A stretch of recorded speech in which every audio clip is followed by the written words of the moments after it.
Good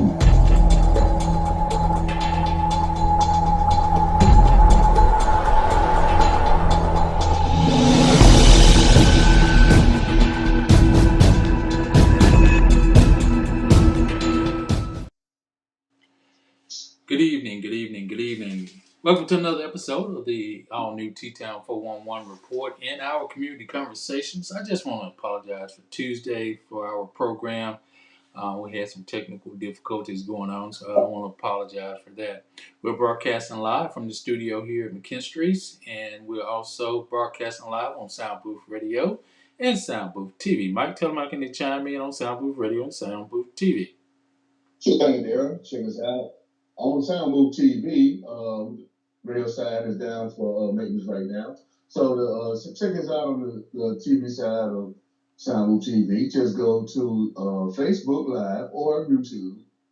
Type in Soundmove Radio 106.1 and download. Actually, you don't have to download anything. Just type in Soundmove Radio 106.1 and you'll be able to watch us on Soundmove TV. Okay. We have our very own Miss Veronica Taylor on the program with us. We just want to thank Veronica for each and every week being a part of the program. Also, Veronica, how you doing? I'm good, Darren. How are you? Good, good. Give us the update on the COVID past week or upcoming week, however they do it. Okay. On yesterday, according to DCH Health Systems, their number of individuals with C19 is at 8 for this week. It's at 8. It's steady. It's been around 8 to 9 for the past couple of weeks. The monkeypox update per the CDC is still at steady too at 188. Alabama. The state of Alabama has a count of 188 when it relates to monkeypox. The influenza virus or the flu is down to under 5 at DCH. So numbers are remaining steady or coming down, so that's a good thing. The influenza average is at 1.89 for the state, which is below the seasonal baseline, and flu season is wrapping up. So the numbers are wrapping up, flu season is wrapping up, and numbers are continuing to come down for the COVID-19, and monkeypox is stagnant. So hoping and praying that everybody stays safe and that those numbers continue to come down. So, the monkeypox, it has been at 188 for a couple of months now. So, is that just like what we had in the state from the beginning to now, or is that like what we currently have? You know? As I stated, when I went from 187 to 188, I don't know, it doesn't show whether that's a recurrent count, but from what I'm thinking is that the report is going to be whatever it is. I don't quite think that they're reporting when people are no longer symptomatic. So as of today, I think that the count is the number of people who have had it so far in the state of Alabama, and not a rolling or a recurrent count of it. Okay. So I mean, in all, I would think that would be a relatively good thing. In the aspect of it hasn't gone up anymore, which means that if the way we thinking it is, we just haven't had any new cases, and that's always a good thing, right? Of course, that's always a good thing, Mike, on that part. Let me go ahead and get our disclaimer out there, copyright disclaimer on the Section 107 of the Copyright Act of 1976. I was just making sure we was on program too. Allowances made for fair use for purposes such as criticism, comment, news reporting, teaching, scholarship, education, and research. Fair use is a use permitted by copyright statute that might otherwise be infringing upon nonprofit, educational, or personal use to balance in favor of fair use. As always, I put in the disclaimer: the opinions expressed in this presentation are my personal opinions. It must not be construed as representing the opinion of any institution which I am or have been affiliated in my professional life. So that goes for Veronica and Mike and the individuals that's on the program with us on tonight. We also want to go ahead and say our prayer before we take a quick commercial break and get everybody chiming in on this conversation. I want to say hello to Mr. Kyle Porter and everyone else that's been chiming in with us right quick. If you will, just bow your head for a quick prayer.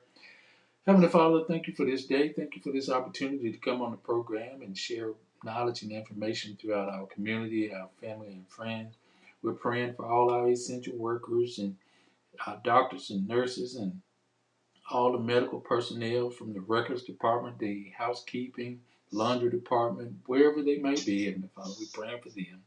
We're praying for all the sick and shut in. We're praying for those in the hospital that's needing a healing right now.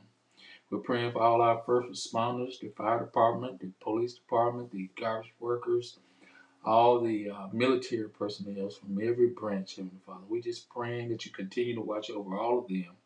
We look over their families and protect them from all foreign and domestic enemies, Heavenly Father.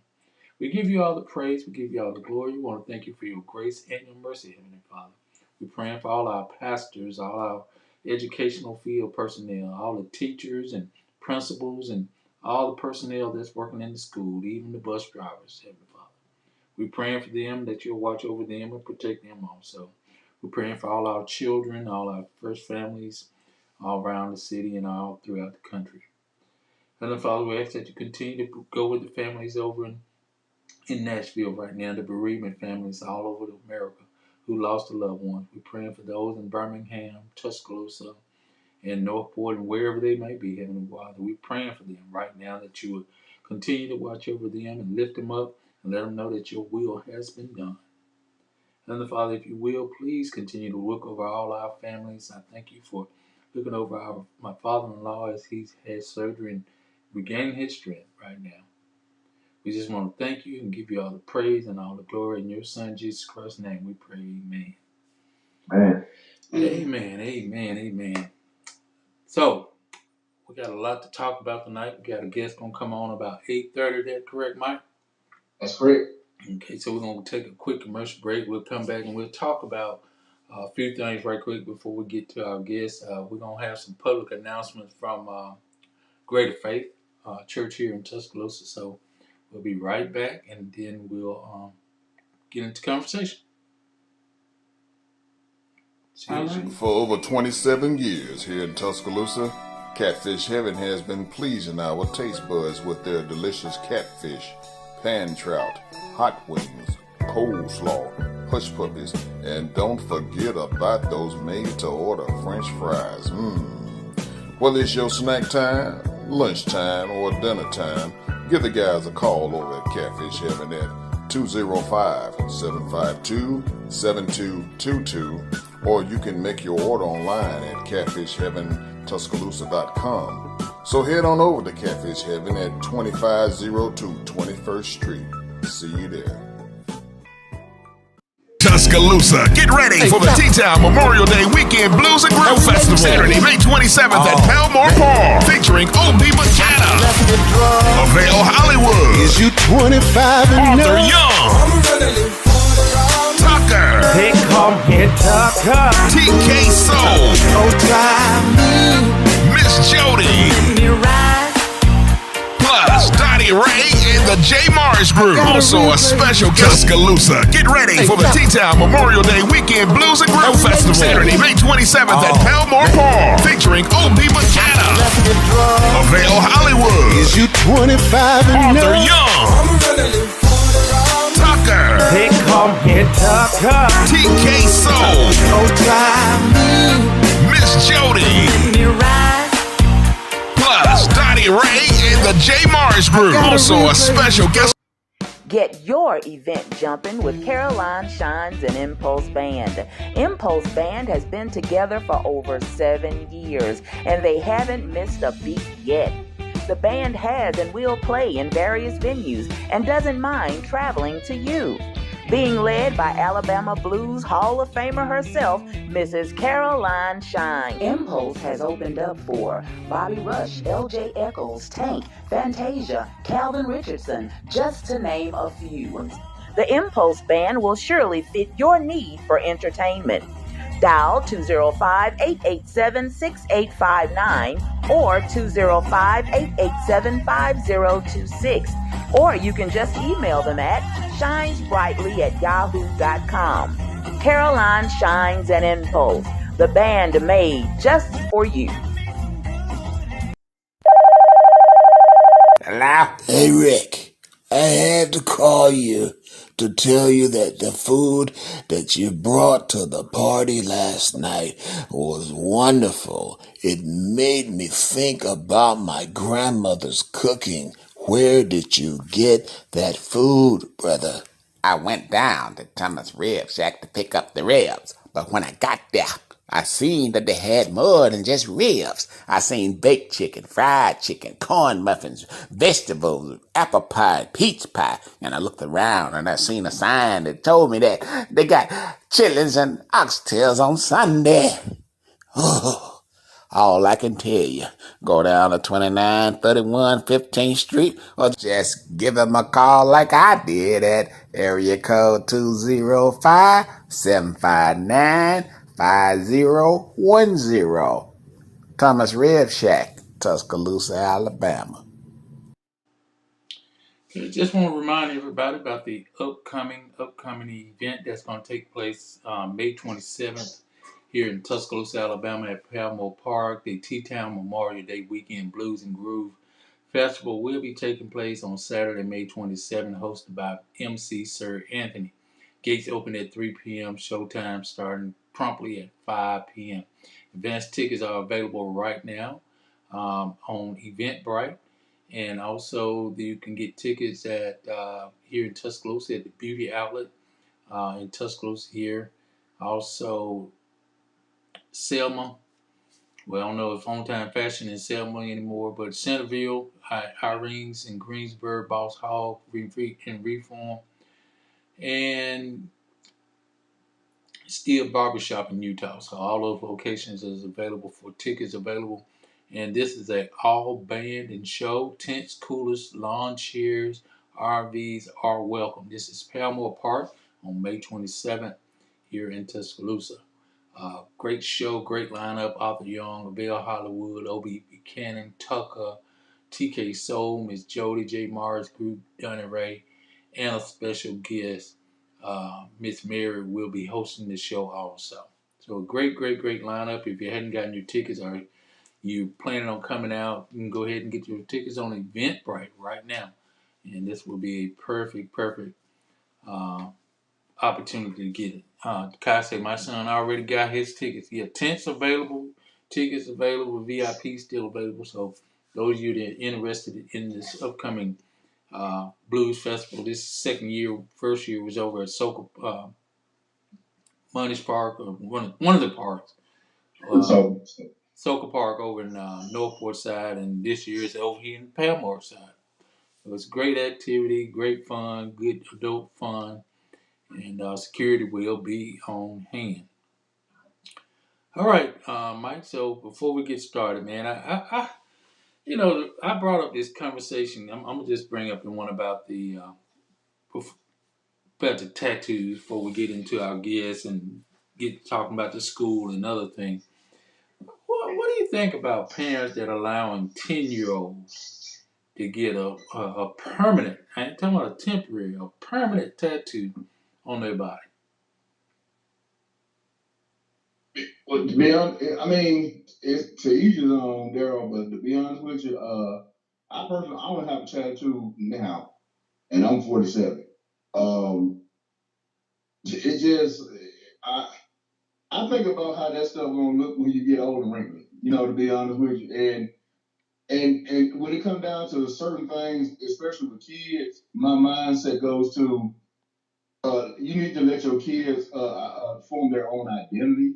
And at 10 years old, I don't feel like they have formed their own identity. I don't feel like they form their own identity most of the time until they reach at least 18, 19 years of age, and sometimes even after that. So uh, I don't think that they should be allowed to. I don't think that tattoo parlors should be allowed to put a tattoo on children under the age of under a certain age. I just put it like that, under a certain age. But I agree with you. But here's the thing: if the parents is allowing, ain't nothing the tattoo artist can do, from my But I understanding. mean that's true too. But then sometimes you just gotta save hope from themselves. There and I feel like once again, if I got a child that I'm gonna put braids in his head and he gonna have braids in his head, but he probably don't never ever want braids. You know what I'm saying? It's certain things, you can't let a child decide what type of hairstyle they're gonna have, what type of if you're gonna pierce their ear, especially a little boy, if you're gonna pierce his ear uh, at a young age as a baby. It's these are things that the child should make decisions on in themselves. This is their body that they're gonna live with for the rest of their life. So I just don't think that it's just my opinion, mind you, but I don't see I don't think that is a good thing, and sometimes you do have to regulate. You regulate so many other different things. You might have to regulate that, and that's where kids shouldn't be able to go into a tattoo parlor and get a tattoo at a young age. So that's something that if you make a mistake, it's very expensive to get off, and it's also very very painful to get rid of. What you think, Ron? What is the? I don't know. I think it's 16 with parental consent right now. I'm not sure of that age, but as far as the tattoo, I think I don't think that they should be allowed to get one unless I look at everything else in life as far as when it comes to making decisions that are adult decisions or lifelong decisions. You join the military at 18. I think in Alabama you smoke at 19.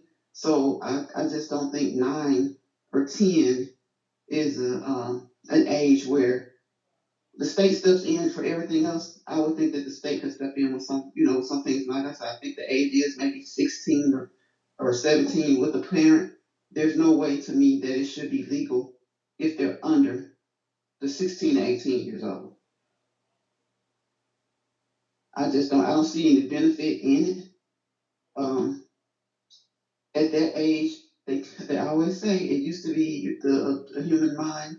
Not everybody's different, but most people, for the most part, their cognitive, their mental state is not fully developed until 21. Research has gone up to 25. So no, I don't think that should be the case. And it is a painful situation. Um, to have it put on. It is a painful situation to have it removed, but why go through that at such a young age and then have them make you face the fact of wanting to have it removed? Just why not wait until they're 18? Let them make that decision. And I don't understand why they're trying to. To me, it's like an attempt to grow kids up too fast. Another attempt to grow kids up too fast. Let them be kids. If it comes down to, I don't know. I kind of ride the fence with it because people say, don't let these people rule your household. Don't let these people make your decisions. But sometimes it seems like parents are willing to go a little bit overboard due to that. I want to be cool. I want to be the friend component. But I don't see a parent, again, I don't see a good reason. I don't see a sufficient reason for a 9 or 10-year-old to get a tattoo with parental permission. With or without the permission. I just don't see a need for that. I'm sorry. Even with those people that are they get tattoos for their religious purposes and so forth, like Samoans and so forth. Their kids don't get tattooed at no 10 years of age. They have to go through some sort of ritual and all that kind of stuff before you start getting tattoos. So it's only a cosmetic thing.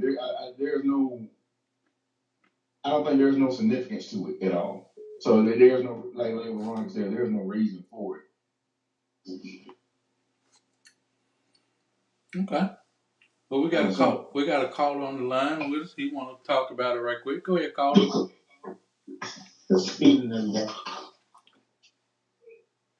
Even everybody. I just how you doing? I would agree with that. I made my statement in the comment section. What we have today is more or less the title parent, yet these are children having children. So their decision making as a parent is not going to be quality of a true parent. And so it's like Veronica said, it's more of a friendship type deal.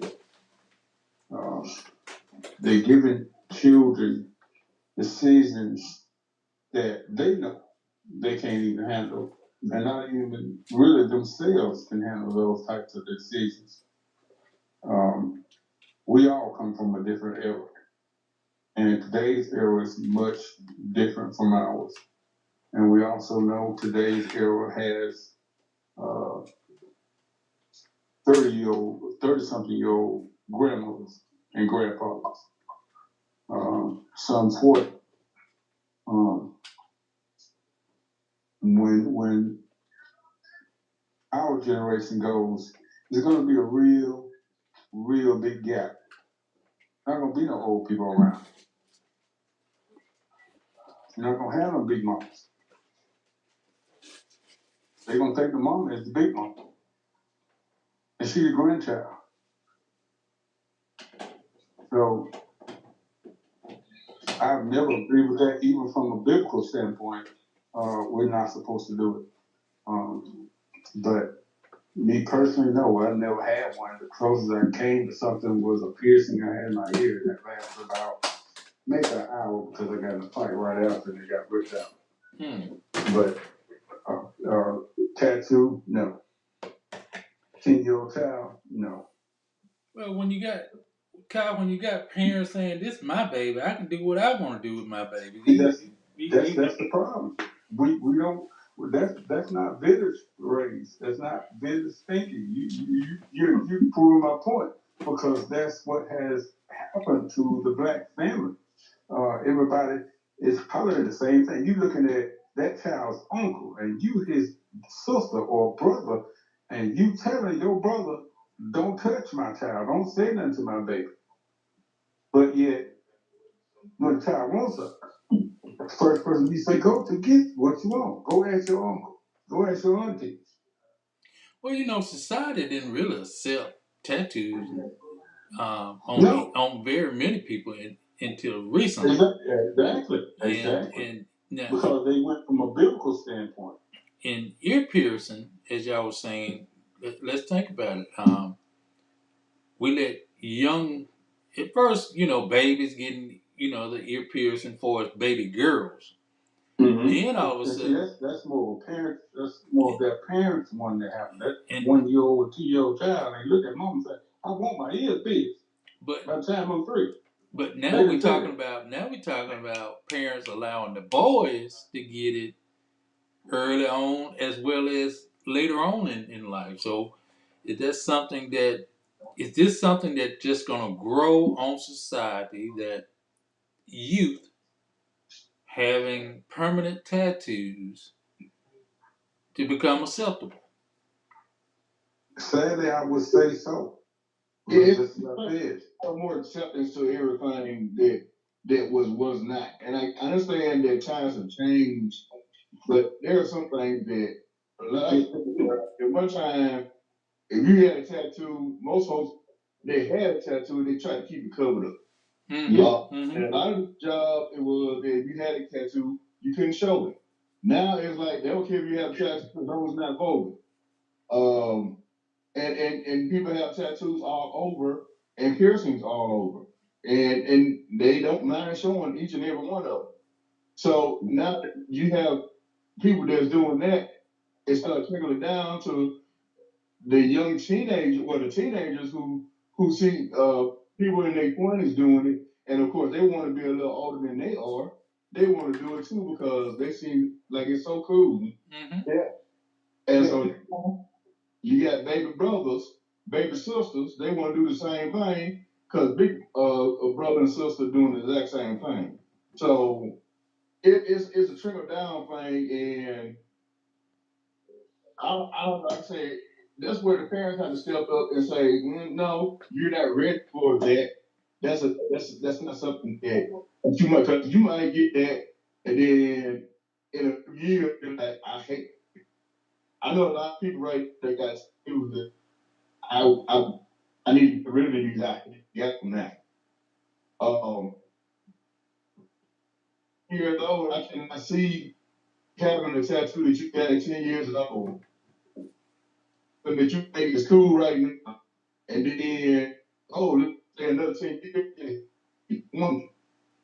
Mike, your phone is acting a little different. Go ahead, say something again. Mike? I can't hear me. Yeah, okay, that's much clearer. For some reason, it was your voice was not really in there. Yeah, now for me. It's doing it again. If you get a thing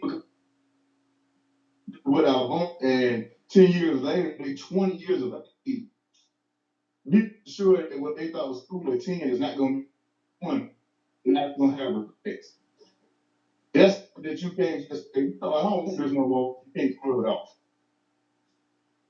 It's over years of routes that you have to get, like laser routes get approved. And, and I don't think it should get it, you know. Mike, your sound is acting different for some reason. Let, let me try to ring. This. So,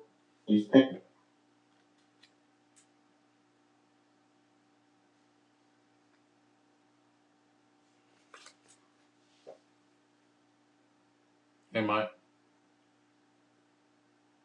Oh, yeah. okay, it's better now. Let me get Veronica and what's the name back on. I think I lost them. Yeah, Veronica and Kai, if y'all would just call back. Let me re-merge this right quick. Or it's almost time, Mike, for your guest. They're gonna call your phone line. Yeah. Okay. But then, what do you think about the It's what do you think about it? I don't agree with it myself, Mike. Okay, here they calling back.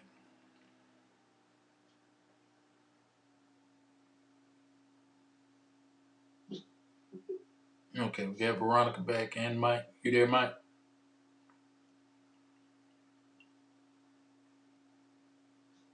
He's back. He was a second ago. Let me see.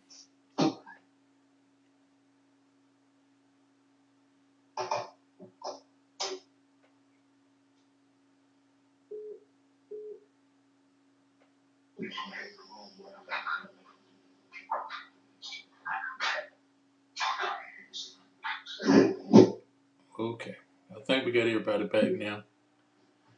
Okay, we got. Yeah, we got. We do have our guest on the line with us. Okay. Can you go ahead and finish what you were saying? Though I didn't quite get it. Yeah. Okay. Well, in my opinion, on the 10-year-olds having tattoos or permanent tattoos, I really don't agree with it. I kind of agree with everyone else saying that let the children be children, but I think it's going to be just like the body piercing and the earrings in the ear, that it's going to be something that society just going to accept and go along with it, especially if it's something that the parents is given permission to have done. Now, what can happen, or from a criminal standpoint, maybe someone would probably say, okay, that's negligence of a parent to allow a child, but I think there's nothing on the law books if the parent is given the opportunity to approve of it. But Other than that, I just don't really agree with it. I'm like y'all. I don't have tattoos on here, earrings, no kind of piercing and stuff like that. Barely do want to see a needle when they trying to stick the vaccinate out them. But anyway, we got guests on the show from Greater Faith Church here in Tuscaloosa. Mike is going to be interviewing them about some public announcements that's going on. Go ahead, Mike. Brother, oh, excuse me. Can you hear me? I got you. Okay. Hey, how you doing today? I'm well. I'm well. I asked you to come on to kind of let everybody know about all the things that we got going on in Greater Faith. The next month. I know one huge thing is that we have the concert with Reverend John P. Keats. But please, if you would take it away and let everybody know everything that we got going on in Greater Faith. Yeah, definitely. My name is Darren Peterson. I'm the executive assistant there at Greater Faith and kind of over ministry operations for Pastor David Evans is our pastor. So thank you guys for having us. We're in Mineville, Alabama at 16357 Highway 69 South. And so right before you get into Mineville, you'll see a new church out there on the right. Don't stop on in. Our services are every Sunday morning at 11. Our goal is to get y'all up by 12, of course, we'll lead over a little bit. But our services are scheduled from 11 to 12. We would love to have you. Absolutely. First of all, just thank you guys for having me on. We have a packed April coming up. First of all, next Saturday, April the 8th, from 11 to 1, we're having our community egg extravaganza. Basically, gonna have an Easter egg hunt for the kids. We got some game truck prizes. We're gonna have some food. Just have a good time there. So that's gonna be from 11 a.m. to 1 p.m. That's on Saturday, April the 8th, but that is next Saturday. Following up that will be Easter Sunday. We will be going to 2 services just for Easter Sunday coming up. And so our first service is going to be at 9 a.m. from 9 to 10. Our second service is from 11 to 12. And that is Easter Sunday, so we are anticipating a larger crowd. For those of you out there that don't like the 10, don't feel like you got to go buy new clothes. Don't feel like you got to come to your Sunday best. Come as you are. We have a relaxed setting. If you want to put your suit on, that's fine. Put one on. I may slip you one on. But that's on Easter Sunday. That'll be the first service is at 9 a.m. and the second service is at 11 a.m. on Easter Sunday. Following that up, as you mentioned, Michael, we do have Pastor John P. Keith and New Life coming in for a concert on Friday, April the 28th. Friday, April the 28th. Darius Twyman, gospel choir artist Darius Twyman, will be opening up for him as did last year. And so you actually can register for that event if you go to greaterfaithchurch.org to register for that. Greaterfaithchurch.org. Click on events and you'll see all the information there. Again, that's Pastor John P. Keith. Go ahead and get those tickets now. They're filling up.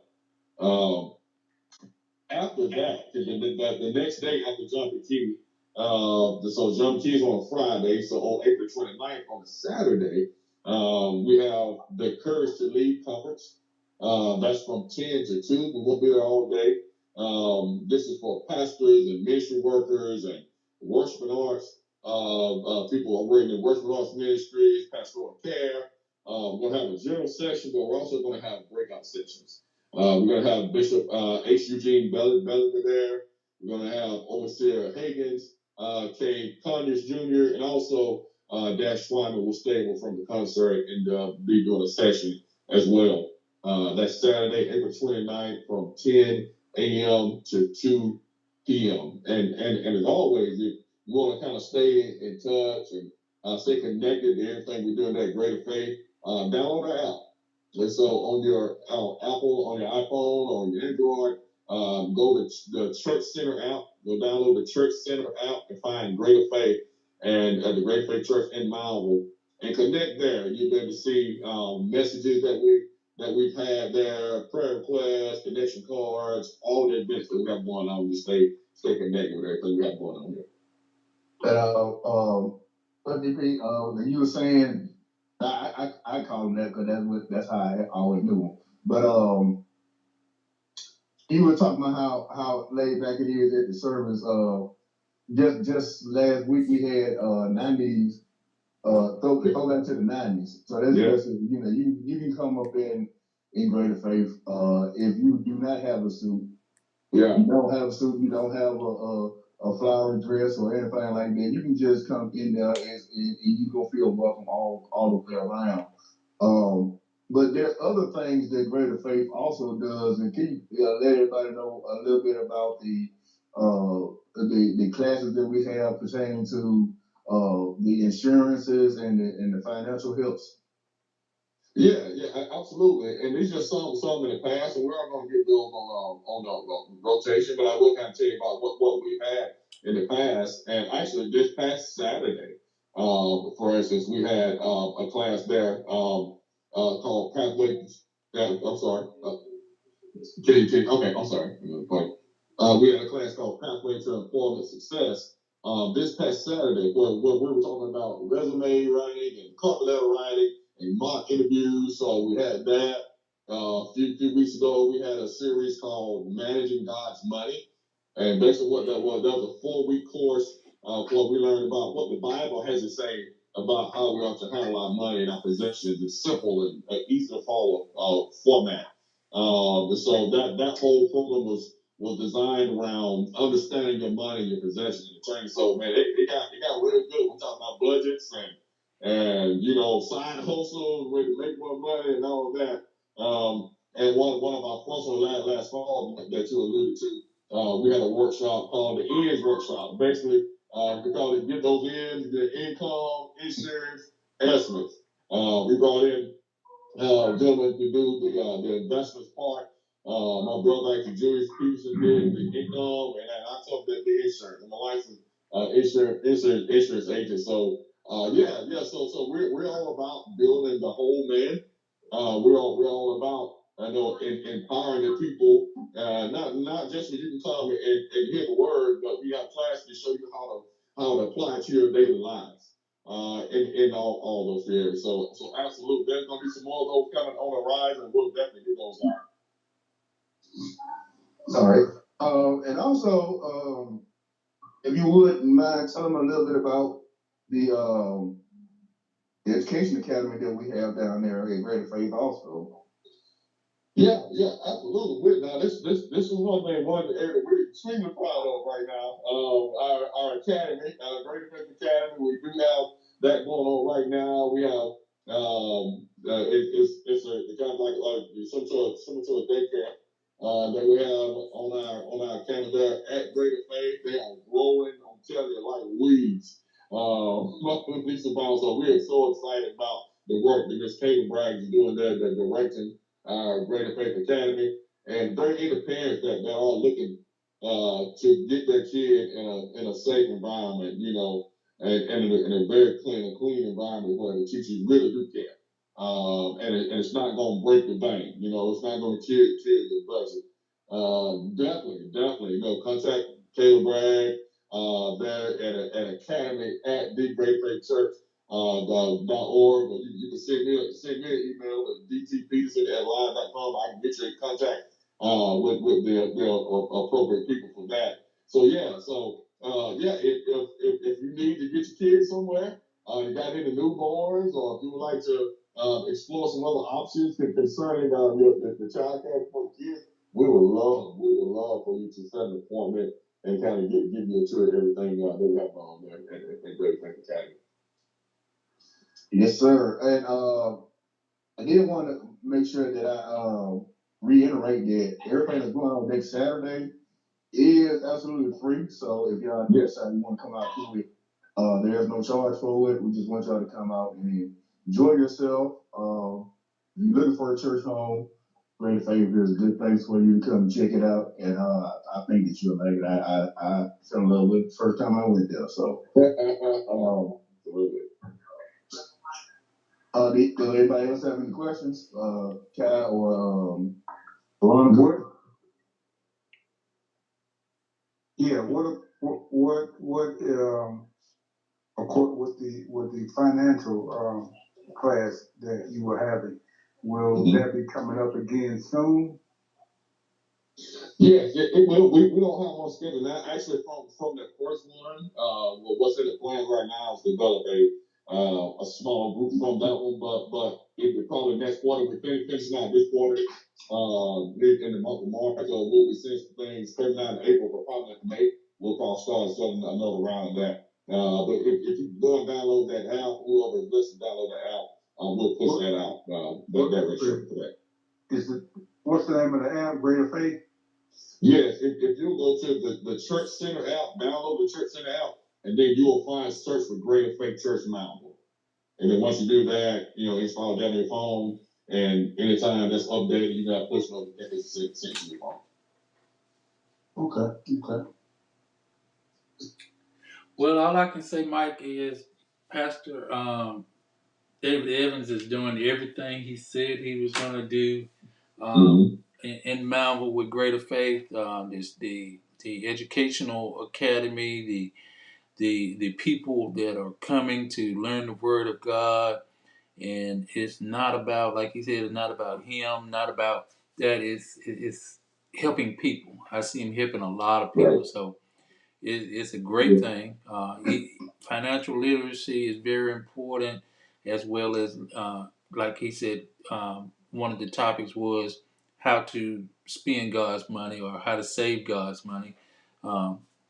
Things of that nature is very important that people understand. So I just want to applaud Greater Faith Church. I think the pastor don't want to take all the credit, but the members and I have several family and friends that are part of the service there, and they keep doing a good job there. The service gets bigger and bigger every week. It looks like if you don't get there early enough, you might not find no seat. That's right. But I know. Go ahead. What's the regular hours for service just on a normal Sunday? From 11 to, we go from 11 to 12. Unless he catch it, yeah, it'll be 11 to 12 to 12:10, 12:15. That's right. But generally, and I know there's been many Sunday that I go up in there, and he let us, he's missing us, and I'm like, it's been an hour already. So it's not like long and drawn out. We actually have quite a few young people that have started attending service over there as well. And we have a youth ministry that's headed up by it's Trey. I can't think of his last name. What's the last name? Yeah, it's Trey. Trey Jessica Figley. Our college and youth leaders there. And so with Trey and Jessica, and also with Taylor with the younger kids, we're averaging 65 to 70 youth on Sunday. And so they have their own team zone service in the back. We don't bother them. Sometimes we bring them in, but we just about don't have where to put them right now. And so they have their own service in the back on Sunday. So and also parents that have young kids, there's an official check-in. That area is secured very strongly back there. Parents check the kid in. We'll give you print it out, seat with your kid, to match you up, make sure all that's good. So yeah, you got kids, you got teens, you might come on. We got something for them. So what's supposed to be happening next Saturday? I mean, that's the Easter egg extravaganza. Yes, next Saturday the extravaganza from 11 to 1. Definitely come on. Got young kids or even teenagers. We have a game truck there. That's normally a hot one for the teenagers. They've been playing Madden and 2K all day. So yeah, bring them on out. 11 to 1. As Mark said, it's a free event. There's gonna be some music out there too, right? We got music out there. Big Mellow dropping on us. That's right. It's really a huge celebration, celebrating greater faith, and also the outreach in the community. Bishop said it Sunday that you want to make sure that the community knows that greater faith is out there for them, and they we're working to help better the community. You know, right. You're gonna be in the community. You can't just be in it. You got to help it out. That's right. That's right. And every event we have, it is open to the community. You don't have to be a member and a part of Greater Faith to attend. If you're in the community, you're part of our family. So we definitely open our doors to anyone who would like to come. Well, all right. Veronica, you got anything for Veronica? I think she tied up. How old do you have to be to participate in the Easter egg extravaganza? Oh, there's no age limit on it, ma'am. If you got a real little baby can't walk, you probably want to stay with them in the stroller. But we don't. Yeah, there's no age limit on that. Okay, so I won't have any problems with anybody. I won't have any problems with anybody wanting to look at. Oh, you talking about how old? You talking about the old kids on eggs? Yeah, well, you talking about the other age limit, the top of the. Now, see, y'all. We technically it's an age limit. It's an age limit. It's just one, as far as I know. No, we don't have an age limit on that. If you consider yourself a kid, we don't have one a kid. I think all of us are kids at heart. No, that's taking all the kids all the age for the babies. People over there tackling the baby. That's right. The babies in the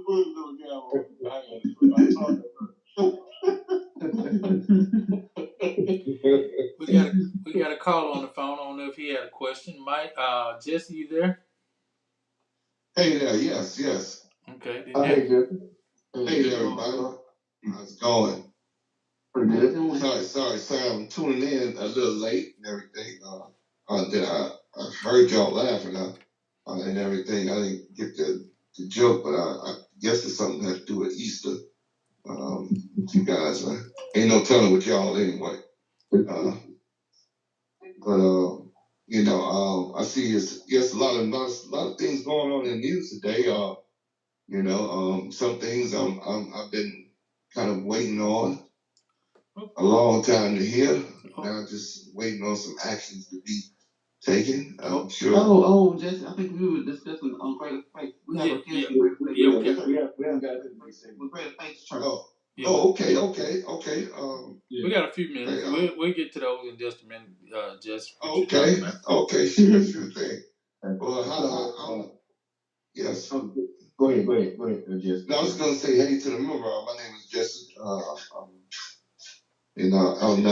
never visit you guys' church. I'm a member of Friendship Baptist Church, Missionary Baptist Church on the West End.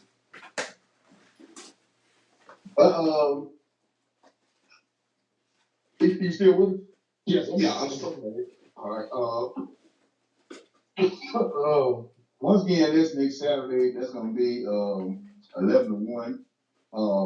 And it's a big extravaganza. And then everybody more than welcome to come on out. And if you are interested in the financial literacy classes, if you download the app, you'll be able to see when we go start that back up again. And I'm just trying to summarize everything. And if you want to let everybody know how they get in touch with you for insurance purposes, because that's another thing that we're trying to make sure that we get out there. A lot of people need life and burial insurance, and you actually gave us a lot of good information on that in one of our classes also. So, did you want to talk about that a little bit? Yeah, sure. Yeah, real briefly. Like I said, I'm a licensed life insurance agent here in the state, and of course, a lot of times we hear about people passing, then we hear about maybe a fish fry or a car wash or we're doing a fundraiser here for this to bury it, but it's really no need for that anymore because you just kind of need just a little education on life insurance. It's really not as expensive as you might think. You probably can afford a whole lot more than you think. But it's definitely something good to have. And I will say this, but I would love to sit down and talk with anyone about it because a lot of times what we're purchasing is death insurance. It's insurance when you die, but with the tools now with life insurance, they can be used while you are living. They can be used as investment tools. They can be used for you to purchase assets and different other things while you are living. There's something going around on Facebook and YouTube and Instagram about becoming your own personal bank. Well, that's a life insurance policy. That's the index universal life. And so we can talk about the index universal life, the term life, whole life, guaranteed universal life. We can talk about all of that. I would love to sit down and talk to anyone to kind of see where you are, even if you got insurance on your job. I call that terminate insurance because when you are terminated, the insurance ends. So it's terminate term insurance basically. It's always good, to have you some extra insurance. And you can send me an email at dtpeterson@live.com or just give me a call. 205-246-2548. That's 205-246-2548. I can definitely meet with you. We can set up a Zoom and we can get you rolling. Give you a free quote and kind of you tell me what your budget is. I'll tell you how much you can afford, and we'll go from there. All right. Everybody got any more questions? All right. Brother DP, I sure do appreciate you calling in. We'd like to love to have you back on again. Okay. Close to the time when we start up the financial literacy. Yeah. Or anything else that Greater Faith has that's coming up. And once again, y'all don't forget about the concert on the 28th. Once again, you download the Greater Faith app, and you'll be able to register to get tickets to see John B. Keats and the on the 28th. Is that right? The 28th? Mm-hmm. Yeah, John, that's correct. And on 29th, there's that Friday and there's Saturday. There's a whole nother I can't think of the name of it. It's the Courage to Lead Conference, Leadership Conference. Courage to Lead. Yeah, from 10 to Courage to Lead. So you can get all that information on the app, the Greater Faith app. So all right, well, nobody don't have any more questions or we don't have any more call-ins. I'm going to go ahead and let you go, and I sure do appreciate you calling in. Yes, sir. Thank y'all for having me anytime. All right. You have a good one. All right, y'all too. All right, thanks. All right, thank you. All right. Did you get that number from him? I didn't. I was looking for the flyer or something. I'll find one and put it up for next week for sure. Okay, Brother Peterson, you still with us? I think you gonna look. Yeah. Okay. Let me take a quick break, Mike, and we'll get everything back together and we'll start another conversation. Sound good. Okay. All right.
Tuscaloosa. Get ready for the TTown Memorial Day Weekend Blues and Grill Festival. Saturday, May 27th at Palmore Park. Featuring O.B. McKenna, Avail Hollywood, Is you 25 and Arthur up? Young, Tucker, They call me Tucker. TK Soul, Oh, drive me. Miss Jody, Me right. plus Donnie Ray and the J. Mars Group. Also a special Tuscaloosa. Get ready for the T-Town Memorial Day Weekend Blues and Grill Festival. Saturday, May 27th at Palmore Park. Featuring O.B. McKenna, Avail Hollywood, Is you 25 and Arthur up? Young, Tucker, They call me Tucker. TK Soul, Oh, drive me. Miss Jody, Me right. plus Donnie Ray and the J. Mars Group. Also a special guest. Hello? Hey, Rick, I had to call you to tell you that the food that you brought to the party last night was wonderful. It made me think about my grandmother's cooking. Where did you get that food, brother? I went down to Thomas' Rib Shack to pick up the ribs, but when I got there, I seen that they had more than just ribs. I seen baked chicken, fried chicken, corn muffins, vegetables, apple pie, peach pie, and I looked around and I seen a sign that told me that they got chitlins and oxtails on Sunday. All I can tell you, go down to 2931 15th Street or just give them a call like I did at area code 205-759-5010. Thomas Rib Shack, Tuscaloosa, Alabama. Okay, we're back. We're back on the program. We're back on the program. Just want to thank our guests for coming on the program, sharing that information with us from Greater Faith Church in Moundville, Alabama. So, as I said earlier during the program, that Pastor Evans is doing everything he said he was going to do for us, the Greater Faith Church family. So, it's growing. The educational and being they got some more stuff that I'm able to say about they planning on but then they got more. okay. All right, so Jesse, what's going on, man? Which one you want to talk about, man? You want to talk about the city of Tuscaloosa being sued? You want to talk about the school shooting up in Nashville? What you want to talk about, Jesse? Let's hit them all, but it's, a subject most near and dear to my heart. Those children. So It was Nashville. Mike, your phone going bad again. Jess, I can hear you. Did you say anything?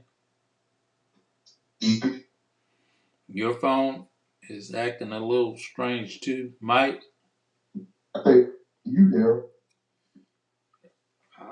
I'm fine. I hear everybody on there, but it's like y'all in a bad location or something.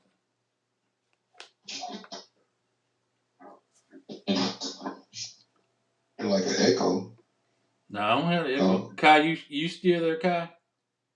Yeah. You I sound. hear everybody clear. Yeah, I hear everybody clearly. I hear everybody clear. Okay, now everybody's clear right now for sure. Everybody is clear. Okay. But yeah, go ahead and talk about the Nashville school shooting. Jesse, you will talk about that.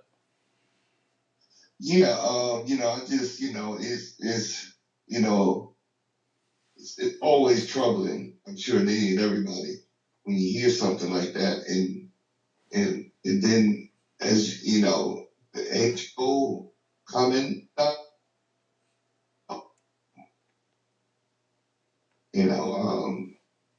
then that this person once again had all type of mental issues, like was literally in a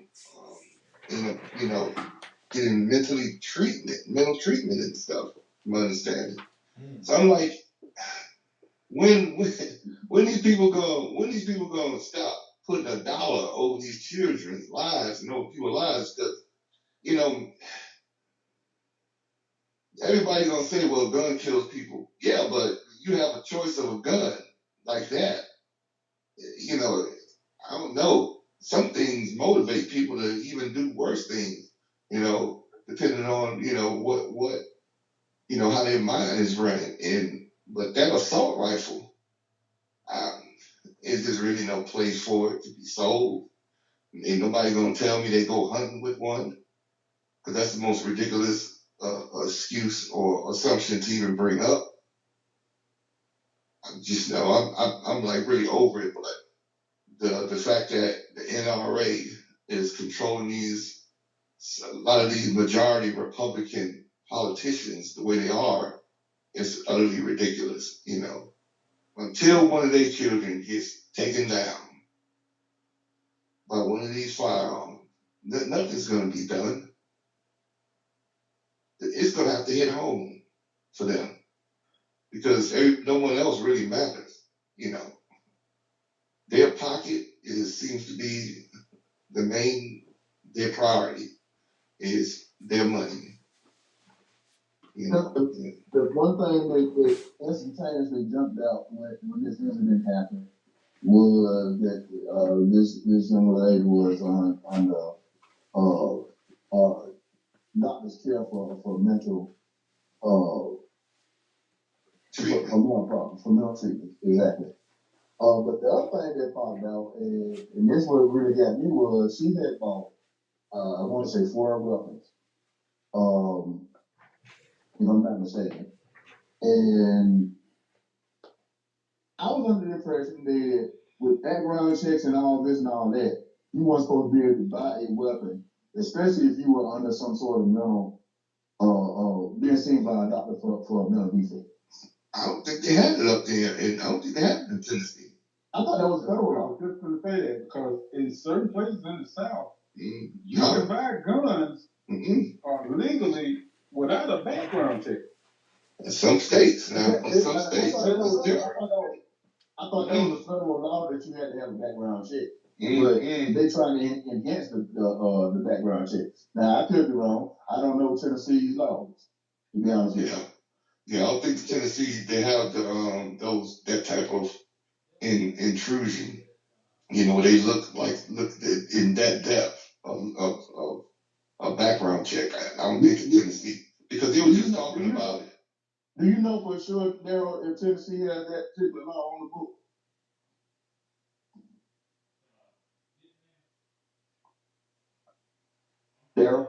Daryl. You step in. Hello. Yeah, I was watching. I was watching like when when the House meets after the fact. After that took place, the House committee, so this committee was meeting, and the Democrats was going up to, and they take their time to speak, and one of the representatives was like, Democratic representative, I can't remember his name, but he's like, well, what are you guys gonna do, about this banning this assault rifle, and I think that's what it is too, also banning the assault rifle, and that, I mean, some of those Republicans, they were just up there. I mean, they were just ridiculous. I mean, when people like sidestep a question and they go off into some off-topic, response. That's what they kept doing. It was so irritating when you hear that, when people respond that way. It's almost like if we're talking, and Mike, you ask me a question, and then I go off to talk about, you ask me a question about church. Then it's like, well, Cleveland Cavaliers, they need to get a better, this is what they do. I was like, you got to be kidding me. It's what you said at first. It's money. That's why it'll never come to pass when they pass a bill banning assault weapons. Too much Yeah. money is involved. Yeah, another thing they need to change in this country is that old career politician. You know, they need to get rid of that. These congressmen and women and senators and all that, they need to have a cap on the term that they can serve. If a president can only do 2 terms, they should only be able to do 2 terms. Because these people get in there and they set their feet in stone in that position. And then they get complacent. And then they start funneling in money. They start capitalizing off of that position. And then they're holding power along with it. You know, and once again, all capitalism. And I'll say this probably every other, segment we have here, but that's going to be the demise of the United States. Capitalism is going to be the demise of this country. And it ain't so much racism and all that. Of course, that's a big problem. But capitalism is what's going to take this country out if they don't get a cap on that, you know. And believe me, I believe capitalism is good. People should be able to create and benefit from it. But when you benefiting from it at the expense of lives and people's well-being, you know, I don't care. There's a problem there. I don't know. It just seems that everything is about money. Everything. Even different cities and states, you know, they start implementing new rules. Okay, before you get this, where you have to be licensed. Then after you get the license, you have to pay for the license. Then every year they put something in place where you have to pay some other fee. Everything is about money. And they'll sit back and they'll create ways to generate funds from the citizens. You know, to capitalize from it. You know, it's just unbelievable. You know, even almost like a car tag. You know, okay, you buy a car, you pay $1,000 for your vehicle. Now you gotta buy a tag. Every year you gotta buy this tag. Why? What's the point of buying the tag? That's a state thing because in certain states you ain't got to buy a tag every 2 years or every 3 years. Nevertheless, you have to buy it. But I'm just giving an example of. I get that also. I get that part too, is pertaining to the the capitalism and the money that's been generated by all these assault rifles.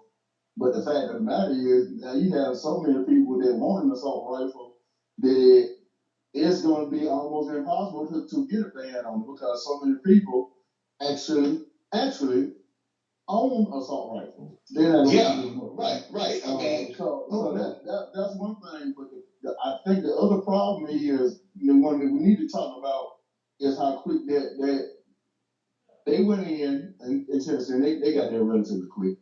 Yeah, but 2 minutes. It was like 2 minutes and something. I saw it. She had some sort of manifesto, actually saying that she was going to do some stuff. Yeah. And as she walked in, she killed 3 people, and then went inside and killed 3 more people. Three babies were killed, and you had a person who ran the school was killed. A custodial person was killed, and a substitute teacher, someone who's not even there all the time, was killed. And the question that I keep running by is like, okay, she's under some sort of psychiatric care. Now, I'm not saying that everybody under psychiatric care is supposed to be locked up, but this right here, if you don't have another reason to say, hey, why don't we put this on the books? That if you are a person that's suffering from some sort of psychiatric episode, or you need some sort of psychiatric care or whatever, you cannot have a firearm. They take a firearm away from you if you're a felon. Yeah. Yeah. So you might as well take one away from. I mean, so they pick and choose what they want to do. That's all I'm getting at. And I feel like she should have been able to go and purchase those weapons. And then we have people that's not paying attention. And she said her parents, well, they said her parents didn't know anything about this catch of weapons that she had. But dang, you go into someone's house with full weapons? With 2 long guns and 2 pistols? That's kind of hard to hide in it. Maybe the pistols, but the long guns? Don't know. What got me was the fact that she did something that hasn't happened at any other school shooting. She went and shot through the door. Now we know not every school have glass doors, some have little glass openings and windows, and they're smaller. But she did something like that made it more easier, regardless if they had a resource officer or not. She still was able to get in, whether they had the doors locked or not. And to me, I would think, okay, now when you do school doors, elementary school doors, they need to be built to where it's a small window and not a full glass door. And then also it made me think about the fact that if we look at the ones that happened this year so far and involved the school, these were former students at those schools. She was a former student at that school. That's right. That part is true, but then all the report that I heard so far has been that she was never in any trouble at the school. She no behavioral problems. So like they still don't know what set her off. Has anybody heard anything about? Has anybody heard? I hadn't heard anything. Okay. I just been hearing that, I don't know, this transgender perspective throws a big wrench into a lot of it because, it's given not just even Republicans, but some people who don't, who may have conflicting thoughts on should there be a such thing as allowing people to even become transgender and all these kind of things. People are speculating and assuming that was she on some type of hormonal therapy, which, if you're a transgender, some people, but from what I've heard, most of them don't take hormone therapy. But when you say most, the other number is still quite large. So they're speculating, and of course they've taken this and made it political. But my thing is, most shootings still typical. They're male, not all, but most shootings are male. Mm-hmm. So if this person was on some type of therapy, like a lot of politicians and conservative talk media is trying to say, there's only been a few studies that show that maybe the testosterone therapy that they receive makes them aggressive and angry, kind of like a steroid therapy. So my thing is, we don't know if that person was on hormonal therapy yet. So now they've thrown this narrative out there and people are running with it. If it comes to be that they were on hormone therapy, who can pinpoint, who's to say that is why he or she did what they did? It's not we're trying to say roid rage, and we don't know that it was roid rage because we don't even know if they were receiving therapy. Yeah, but my thing is they committed the crime, a terrible, heinous crime. I don't care what you're on. At the end of the day, the crime is a fact.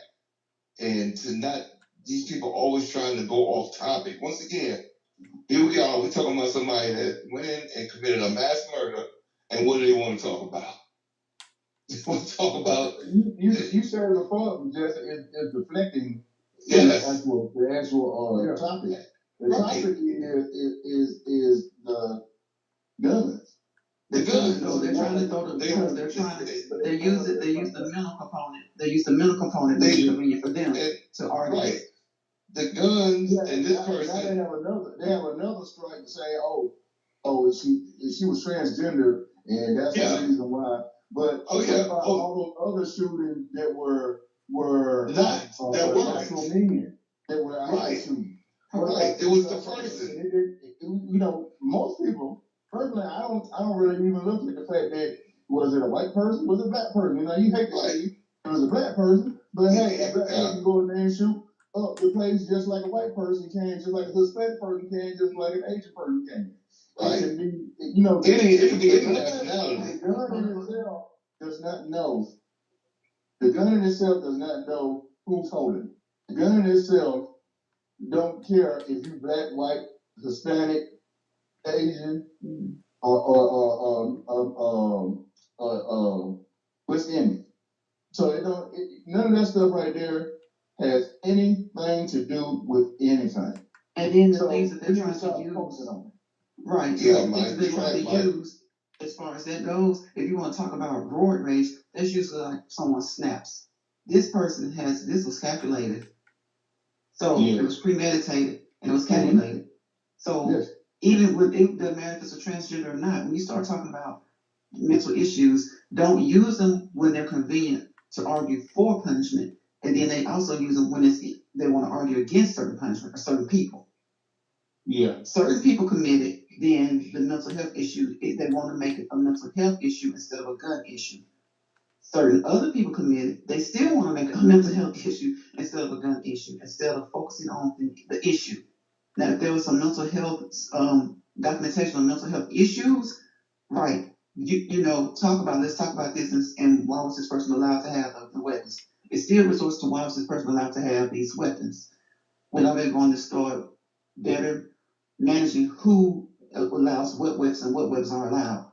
When is there going to be? Joe Biden has done all he can do as far as presidential acts. So when is Congress going to act? Because they're the only ones who can really act to help try to put a dent in it. Their thing is guns don't kill people. People kill people, which is true. But we have to start. When are you going to start working on the access or lack thereof? And criminals are going to say they run on it. Criminals are going to get weapons. That's true as well. But there are certain segments of the society, whether it be mental component, whether it be criminal component, criminal history, that how are you going to start trying to manage and make it harder for these people to get weapons? Because from what we've seen, especially in red states, they make it easy for people to acquire weapons. And it all goes back to supporting their right, their amendment, their Second Amendment right. In some of these states, some of these southern states, or rather red states, they literally have field trips for their children to go to gun ranges. Literally. Yep. So it's deeper than a lot of us really even realize with these guns and who are supporting. Not to cut you off real quick, but my thing is, if you don't go and get a gun, that should be a requirement that you attend gun safety, and you got to learn how to shoot. You got to go to a gun range. You got to learn, and you have to go every so often. That's why it's imperative that you should have a permit to carry a weapon. Yeah. Because now to have your weapon, you got to have a permit, and to have your permit, to keep your permit and keep it going, you got to go to certain training courses that you might have to attend every so often. And that is going to make sure that you know how to handle your weapon properly, you know how to shoot your weapon, and you know how to store it safely. But I understand what you're saying, Mike, but that's not going to deter anyone from going into a school or a church and shooting everyone up. And matter of fact, will prepare them better to go into these places and shoot everyone up. What they should do, my thing is, first ban those assault weapons like that. And I would say, as far as I know, ban assault weapons just, but if they go in there with a 45 or 9mm, or something like that, they can still hold on, right? A school. So that's not gonna stop. That's not gonna stop them either. The only thing that can figure happening is to ban guns, and then they'll find some other way to go up in there and do stuff. If they go up in there with bows and arrows, that they gonna do. So that's not something that's gonna completely stop.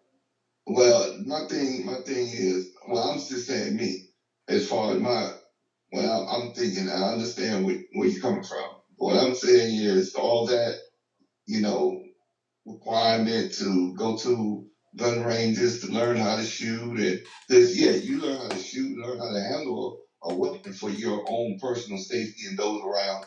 Yes. But what I'm speaking on anyway, is these people that are going into these schools, churches, mosques, and they are killing people. Now, if first off, I think, you should do a thorough background check. There's any detection of any mental illness, it should be flagged and that person should be denied. And it's easily done because guess what? You got this thing called a clearinghouse. I don't know if you guys ever heard of a clearinghouse. Anybody know what that is on the panel? Mm-hmm. What? Clearinghouse. Who knows? Okay. Clearinghouse. A clearinghouse is a nationwide database that if anybody that has a CDL and wants to work for a company, they have to log in, they have to create an account in the clearinghouse. And then once they take their physical, all of that information goes into that clearinghouse. And anytime they go to try to get a job as a truck driver or any occupation that requires a CDL, that company, or institution, organization, whatever it is, they log into that clearinghouse, which you have to give them authorization. You have to sign a form saying authorization. If you deny it, then they won't hire you. It's simple as that. You can say no, but then they're not going to hire you. So if you want a job, you got to prove it. They go and look in there, and all your drug screenings are there. All that's in there for any potential employer to see. Now, this is a trucking company. This is driving trucks or any CDL required. They have that right. Even a school bus driver they search that too for them. Why is it that when people go buy a gun, there isn't some sort of database where they have to put it up? And if you go to a mental institution and you're being mentally treated, that institution should be required to put your name in that database saying you're being mentally treated. So when this get pulled up, boom, there's your name. Just that simple. Those doctors should be required to do it by federal and state law. If they don't, then they are the ones that's going to be liable and can be possibly jailed if they don't input the information. So there are ways to track and take care of and find out who's what and where, and who has what sort of ailments going on in their mindset. It's really not rocket science. There are too many other institutions that have the ability to track you and the things and track you to authorize you to handle their equipment or whatever.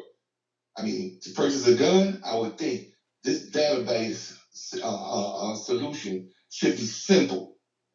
And I don't know about that one because I don't know how HIPAA laws would affect that. But there, I mean, there's not, you don't necessarily got to be a nationwide database, because right now, if you go and apply for certain jobs and they do a background check on you, they do a background check on you, period. They can do that particular background check on people just trying to get a gun. Because they can tell you right then and there whether or not you a felon, what you were arrested for, and so forth and so on. Now, they won't get into your medical stuff because of federal laws. But, you know what I'm saying, they can do that much of it, and then you can see whether or not there's a red flag on there. If you get flagged for so many things, that's a automatic rejection of your application for buying a firearm. I mean, all right. What do you mean? Explain to me. What do you mean by a violation of HIPAA law? I mean, you're not supposed to discuss. You can't with discuss anybody. Their medical. Okay. Hold on. Pause. I just said before anybody can go in there, before anyone can go in and check my clearinghouse, my information on there, I have to authorize them. Other words, they can't. But guess what? If I don't authorize you, then if I don't authorize the employer, whoever it is, they're not going to hire me. So if I come to a gun shop and I don't give them authorization to check, then they shouldn't sell me a gun. See what I'm saying? Like I'm giving all the ins and outs, or even ways to combat what you just said. So it's supposed to be personal, private information. Yeah, without question. But what I'm saying is, if I authorize that gun store to search in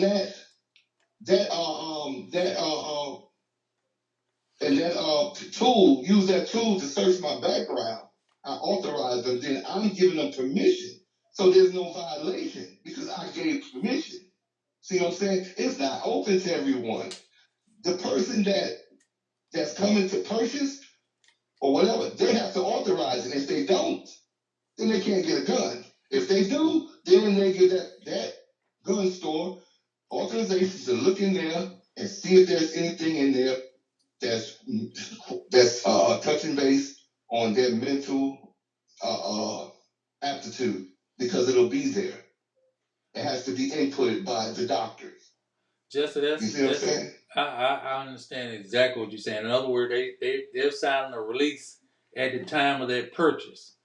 Exactly. They're signing a release at the time of that purchase. So it's nobody violating anything. So they're releasing it. They're signing a release. It's almost like you go to a doctor and you say on there, do you want this information to be released? And if you want it, who you want it to be released to? And it has a line there saying the people that you don't mind seeing what the doctor's handling, as far as when you go there. I know you all have seen that. I know Veronica has seen that. Yeah, that's the part that I'm getting to, because I think that it'll be something kind of tedious. And that's who they're going to allow, who they're going to allow to see what. But I get exactly what you're saying. I just didn't know if it was going to be a problem tedious wise, like how much of the medical record they're going to be able to see, or is it all of it? Treated for. But now, because most times if you sign something, if I go to an ear, nose, throat doctor, my doctor for my kidney doctor can't see what my ear, nose, and throat doctor is talking about. That's what I'm saying. But you could, unless you authorize, unless you put on that form that it's okay to release it to your other physician, right? But that's what I'm saying. That's what I'm saying, Mike. There are ways, and it's very simple. I mean, I'm not trying to make this into an anthill, into a mountain. I don't want us to do that. What I'm saying is there are ways that these things can be handled and things can be cut off at the stop. I mean, right at the beginning before it gets too far.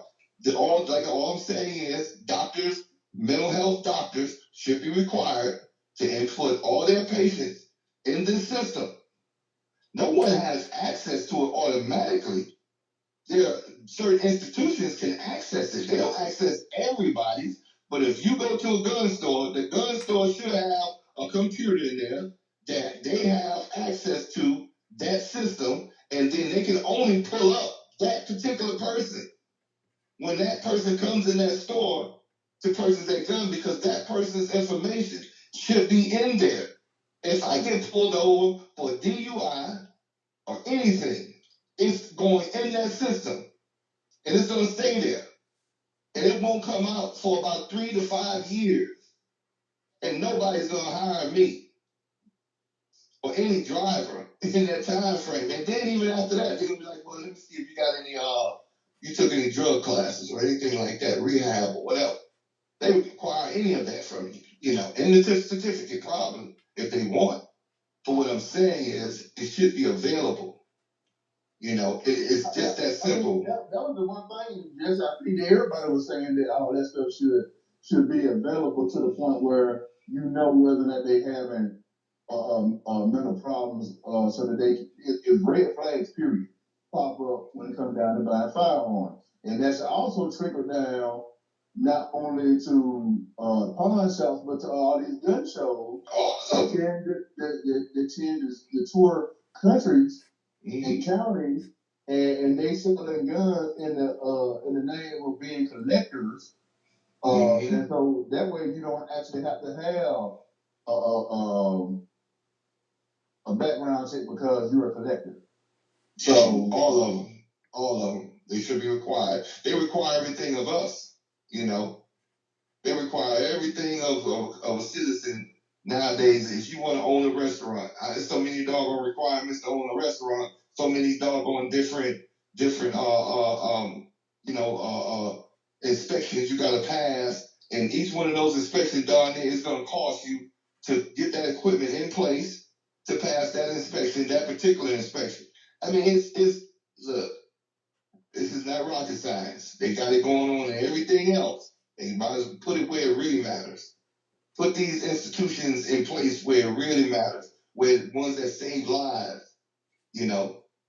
And it doesn't matter. I don't care what you have to do, what barrier has to be knocked down.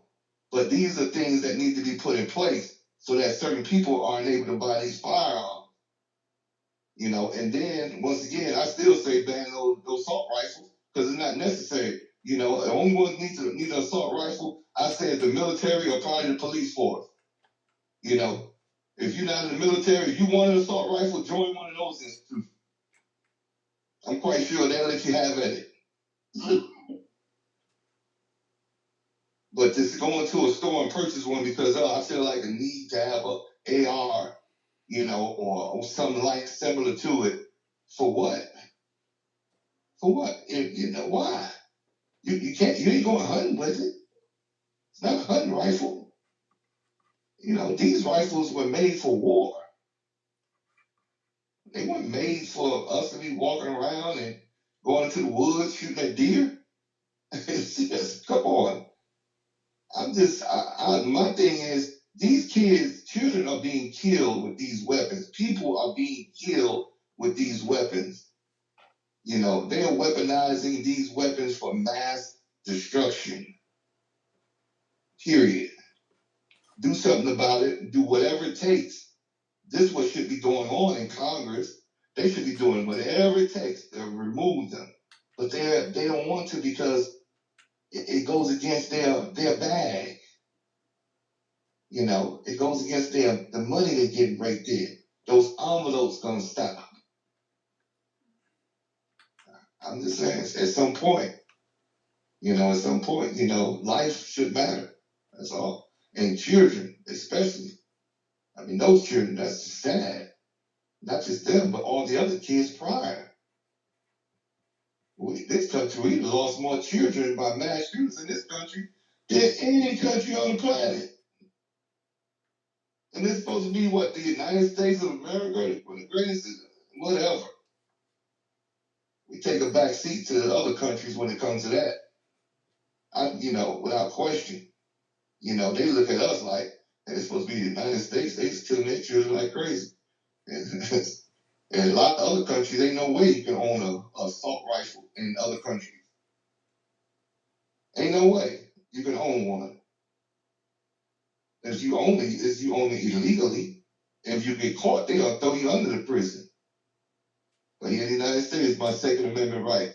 Okay. Ain't nobody invading the United States. No country is gonna invade this country. So nobody needs to have bare arms with that type of firepower to protect the country. We got the greatest military on the planet. Ain't nobody coming here. So all I'm just saying, enough is enough. That's the way I feel. They can simplify it, get that background, get that data into that sort of data bank, and let these shops have at it. They want a gun, fill that form out, give them clearance to check, and that's if you don't get a gun. Simple as that. There's a lot of people gonna be walking out of that gun shop without a gun. I bet you that. I assure you, there'll be a lot of people walking out the door when they know they have to do that, and they know that they've been to a mental health institution, and they know it's gonna pop up. They're gonna think like, "Oh no, it's not this. Don't worry about it. Forget about it. Keep it moving." I'm just saying there are ways and there are tools available to counter what's going on with these sales of these firearms to people that aren't mentally able to handle them. That's just me.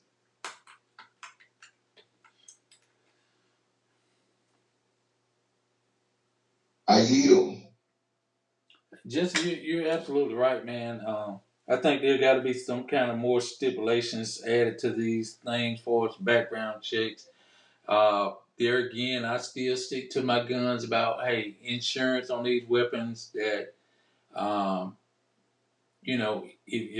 if we have stipulations on every car that we buy, that we have to have full coverage insurance on each and every car, or liability insurance at least, then the same thing should apply to the weapons.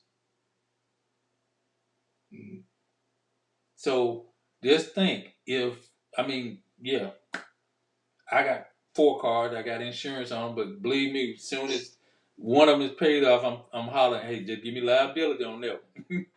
I don't want full coverage on that one. Just drop that down to liability. I'm just saying that's just how they go. So just think, if you got full coverage insurance on a assault weapon, and it was costing you $400 a month to carry coverage for an assault weapon, how many people will actually try to buy 2 and 3 assault weapons? Yeah, but look how many insurance. Something, that's a good idea, but there'll be a lot of lapsing insurances around here. Oh yeah. But you know what? You see what I'm saying? And insurance, they'll let it lapse. They have to buy it, walking out the door, but they'll let it lapse. They probably pay it 1 month. I ain't paying that. But at the same time, just like when you don't pay your insurance, don't the state of Alabama send you a letter saying, we need proof of insurance for such and such day, or your privileges is being revoked for that particular vehicle. I don't know if y'all got those little things, but I used to get them all the time and had insurance. I had to send them proof every time of my insurance carrier. Yeah, but you got folks, they have to go down there and renew their license, and they ain't got that insurance. They can't renew their license, but they have multiple guns. All that do say, well, I don't have that gun anymore.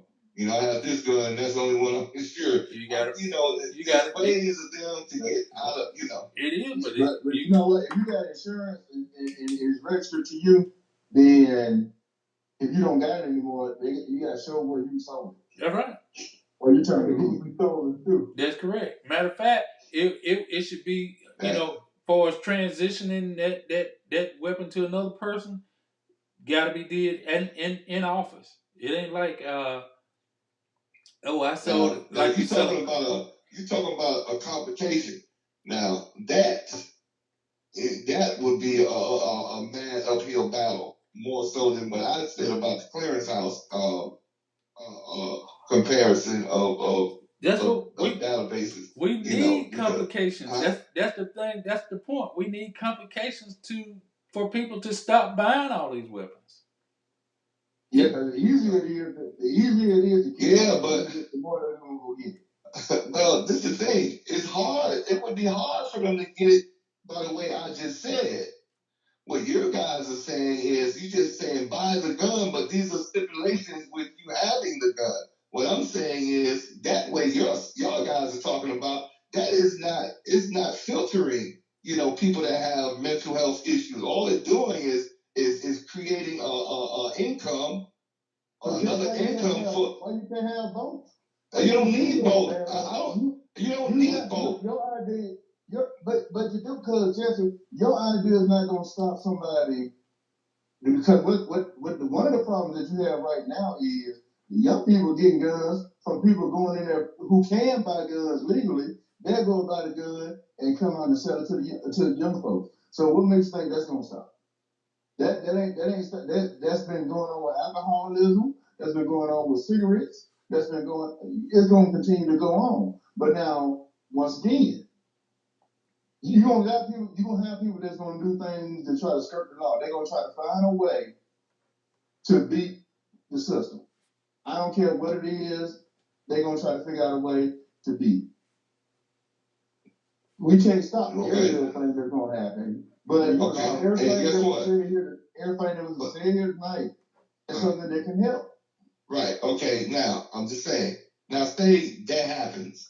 Say someone goes in. Say under the circumstance I had put out there, under that sort of system. Yeah. Say someone goes and they purchase the firearm. They have to give all that ID for the store, the seller, and that gun is going to be in their name. That gun has a serial number, and then they come out and they sell it to some kid. That kid commits a crime. That gun gets picked up, gets recouped, and that gun is traced back to that store. That store has information on who actually they sold it to. They're right. That happens now. That actually happens now. Yeah, they buy the gun legally. But every time they say, "Oh, I sold that gun," right now it stands as I sold that gun, and they have proof saying who they sold it to. If the gun comes up and it was involved in a murder by someone that didn't purchase the gun, then they are responsible for it. That's what I'm saying. Y'all go inside a store and I buy Darryl a gun, and then Darryl goes and commit a crime with the gun, and then the gun is recuperated, and then it comes back that I'm the one who purchased the gun. Then guess what? I'm the one charged. I'm charged also with that crime, whatever it may be, robbery, burglary, robbery, armed robbery, murder, assault, whatever it may be. I'm going to be charged also. The thing about it is that there are a lot of these laws that need to be revised, revisited, and just maybe even new laws created. Yeah. Hold on. States like Alabama don't even require a background check if, like the scenario that you just gave, well, if Darryl purchased that gun from a licensed dealer, yes, there are some federal things, and then it depends on what your state requires. And if your state uses the federal database or if they use their own database, and sometimes if a state uses a federal database, it may not pull up everything that the person's done in a particular state or in that state wherever they're purchasing the weapon. But when it comes to private sales, they don't even require a background check. So just like if Darryl bought the gun and then ended up not so much buying it for Jesse, but selling it to Jesse, or anybody with any type of history, Darryl's not required to do a background check. So there you easily have someone who may have whatever going on in their background who legally purchased a gun that was transferred from a private citizen. Well, like you said, it's a lot of laws that need to be revised, and that's why it's so heavy in Congress. That's why it's such a heated topic in Congress, because they do have laws, but they're not doing enough. And what they're saying is that, yes, a criminal will find a way to get a weapon, but some of it could be curtailed by revisiting and revising and maybe Well, see, implementing new laws. and see, that's the problem with Congress then, because there's a lot of things that they go in and they write legislators, and then when they get it and bring it to the table for them to review, it can't hold water because they leave so much out of the language, you know.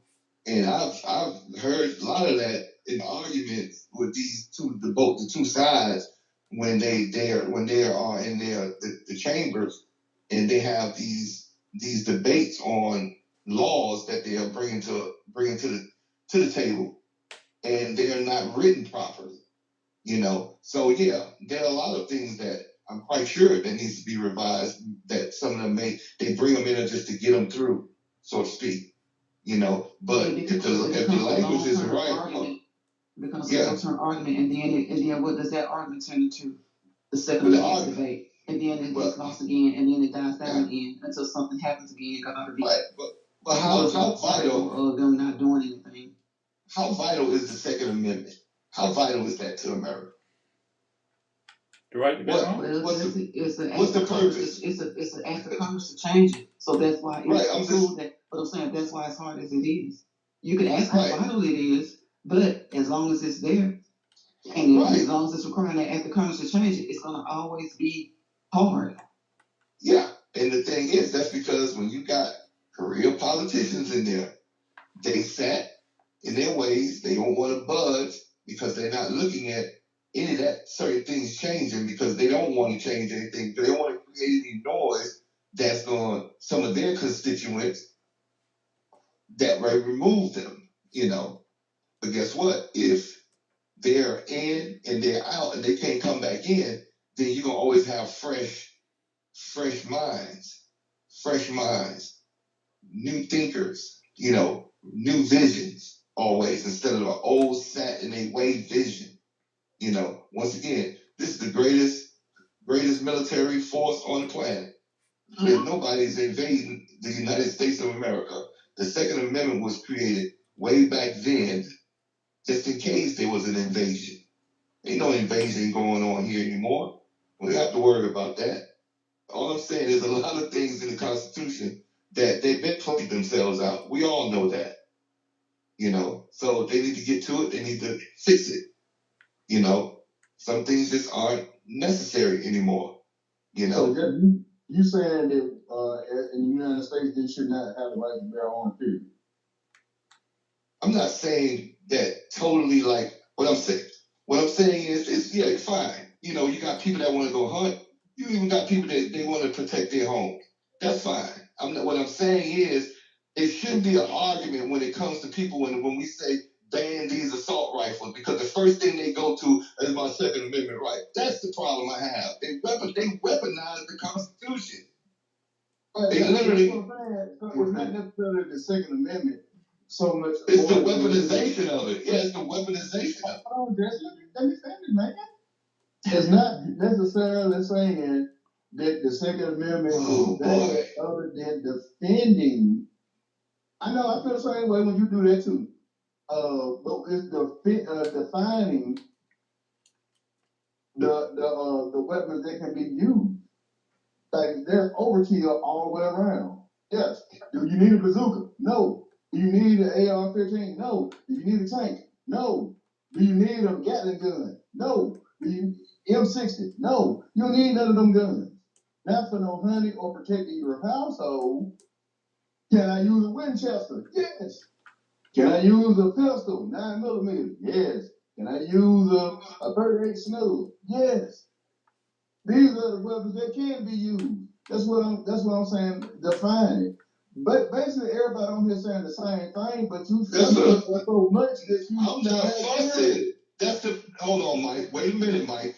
First off, I'm not fussing at you or not hearing what you said, because what I'm saying is I've already said the AR-15 is not necessary. So apparently, what you're saying is the same thing I'm saying, or you're just not listening. You know, now that's what you want to call it. You're not listening because I'm listening. I said that from the jump street. Now, haven't I? But man, you keep on. That's why I stopped talking, Jesse, because man, you saying the same thing, but you keep reiterating the same thing over and over again. You literally sat on the air and talked 15 straight minutes and said the same thing, back to back to back to back to back to back to back to back, before you said I yield. And it was dead air on here before Daryl said something. That's what I'm saying, because we were saying the same thing. We're not getting. If we don't listen to each other, what makes you think anybody else gonna listen to us? I agree with that. I was hearing what she was saying. That's why I stopped talking. Because I said, what's the point of arguing? I was trying to get the complete understanding of things, but then you sat down everything that everybody else was saying because you thought your idea was the best one. When I said, well, I think both of them are good. And you continue to fight. So once again, we be quiet. Well, I assure you this: I wasn't fighting you when we was talking about the debate. How do you want to put it? The only thing I said we had a difference on is clearance house, or sort of a comparison to a clearance house. You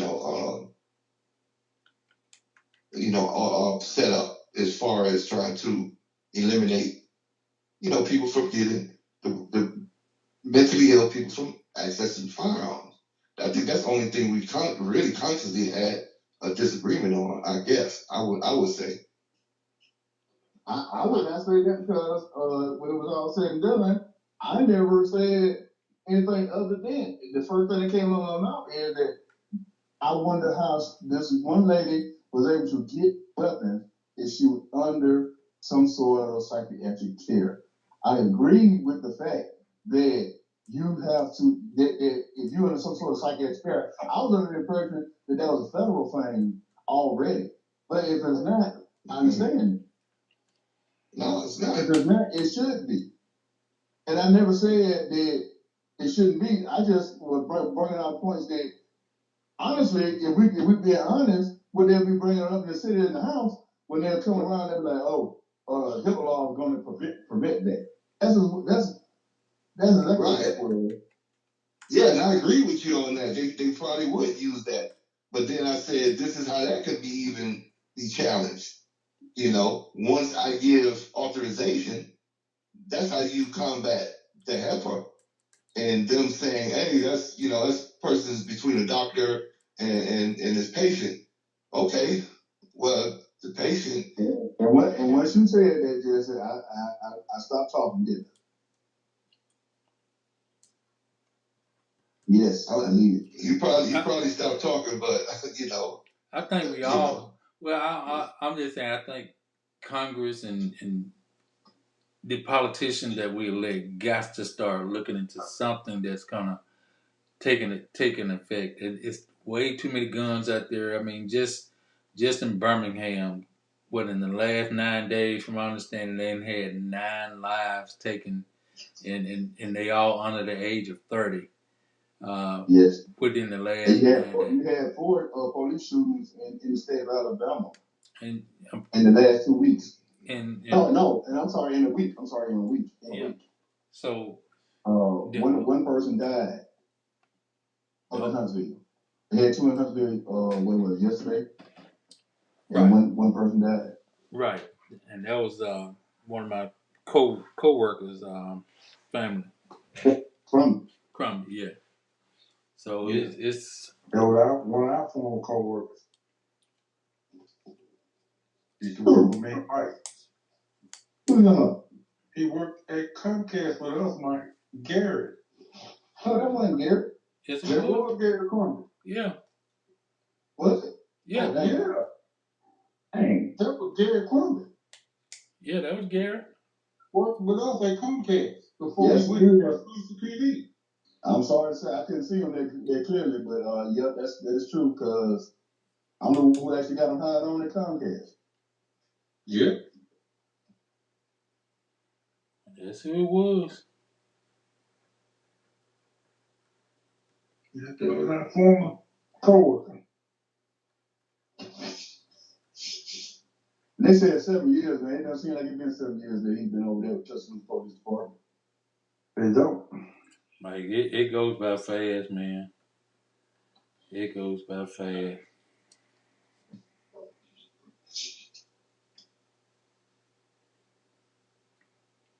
I knew the name. I just didn't. I couldn't see the face. So that was that's even a harder hit situation in itself. But that's for police officers, and I want to say this year it's being. Do you know there was a 9 police involved shootings, or was it 14? It was something like that. One of those two, 9 or 14. Those are two numbers I'm thinking about. Police involved shootings where police have been shot at or shot in the line of duty. I'm not It's, sure, it's a Mike. lot. It's a lot of violence is going on, and y'all all we say it every year. When the weather starts getting warmer, we tend to have an uptick in violence. Yep, I agree with that.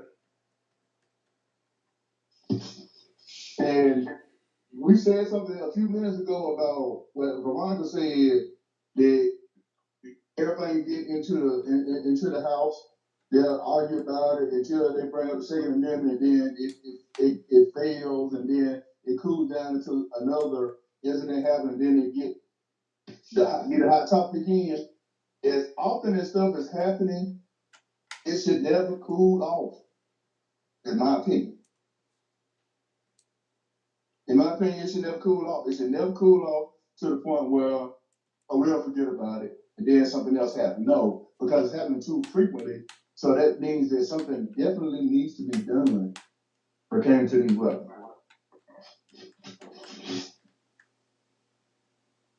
I agree with that.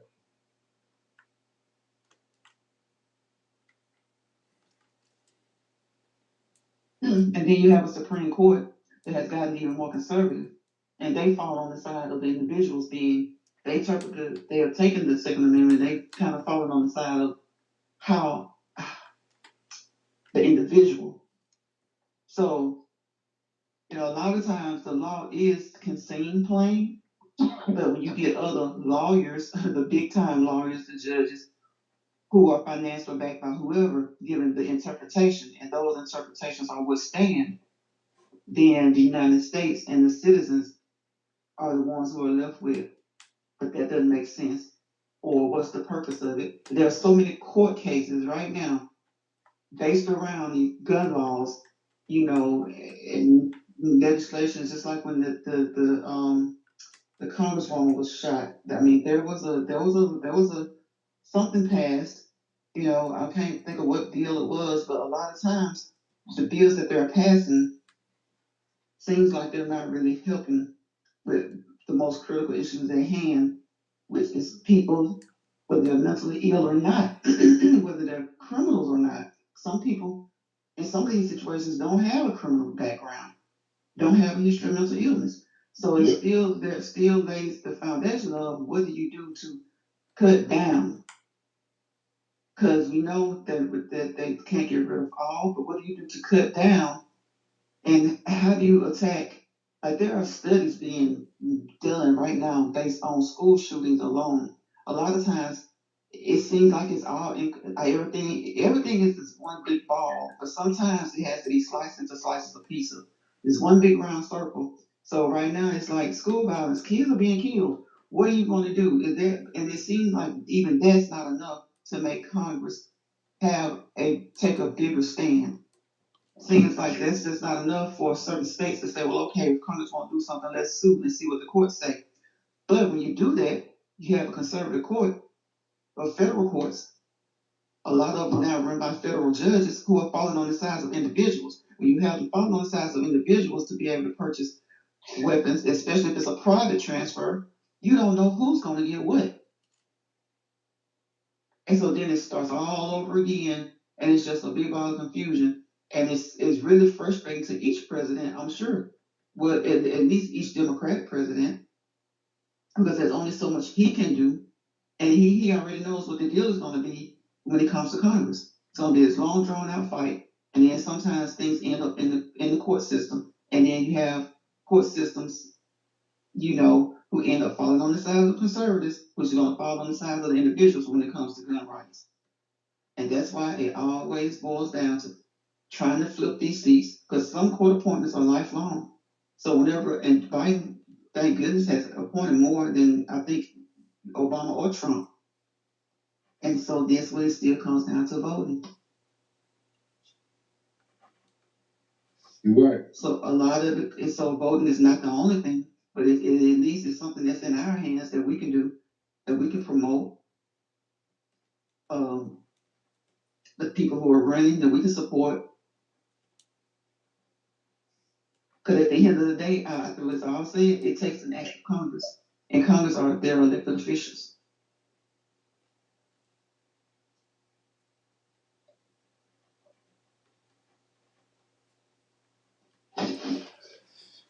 Well, one last topic before we go.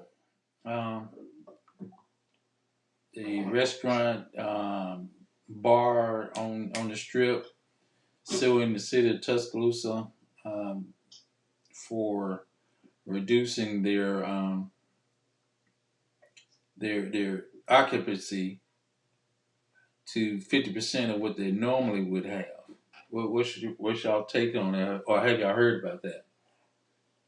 What was the outcome of it? Well, they pursued it through the federal courts, and the federal judge sent it back down, denying the fact that the city of Tuscaloosa had the right to reduce the occupancy, and so they refiled it in circuit court. Here's the thing: I think it's the only African American restaurant owned / bar in the Strip University area. They're one of the biggest. They can have in the daytime they can have up to 287 or some odd amount of people for us in the restaurant during the daytime. And after 10 o'clock, I want to say it can turn into a bar, so they can rearrange the furniture, the chairs and tables where they can get as many as 500 plus. I say no more than 600. So between 500 and 600 patrons after a certain point of time. Well, the city council voted recently to reduce their occupancy level during the nighttime to 50% of what they, in other words, they could have, I think it's 287 during the nighttime compared to what they was having 500 plus. Which is, I've never been inside. I never know, but from my understanding, it is a place that a lot of young adults go to, college students go to, and on a given Friday or Saturday night, they can maximize. Now, listen to these figures. I'm just assuming based on what I heard talking with some of the kids, and I'm talking about adult kids, 18 and above. They can have up to sometimes 500 every weekend per night. So I'm just saying, imagine charging $20 to $25 per person to get in. Now these are figures that that you can kind of imagine. Well, I would be mad too. I'm just to use 550. I got 550 people that can come inside my establishment at $20 a head. That's $11,000. That's not counting drinks. No, that's just. And that's where they make the money at. That's right. And so that's the admission cost, 11,000, and you can give a take on that because some people gonna leave and more gonna come. So in a given night, they probably have 700 patrons to come through at $20 to $25 a head. This is average, and like I said, this is just based on some information I gather from the kids. That's how much it costs. So patrons are willing to pay that because they feel that they're going to a nice bar establishment that is diverse, and you hadn't had any problems. Uh, then they reduced their their their their amount to $6,500, where you are used to making $14,000 on admission costs per night. So let's just say that's Thursday, Friday, and Saturday in one weekend. So we just say 14,000. 14,000 times 3 nights. That's $42,000 a weekend. That you have to now reduce it from 42,000 to 21,000. And your budget is based on that. You're paying your employees good. You got good service. You got good quantity of food, good quality food. So now they have to reduce their whole budget based on the fact of why? What's the reason why the city has done this? Safety measures. Hmm. Now, I haven't heard him. I hadn't heard the owner say anything about the other bars in the vicinity have to reduce theirs or did have to reduce theirs. I'm not sure on those. I don't have any facts. I just listened to interviews that he gave, through the news and radio broadcast, that it appears that his establishment or their establishment is being um, pinpointed at this given time is reducing their occupancy compared to other establishments in the vicinity.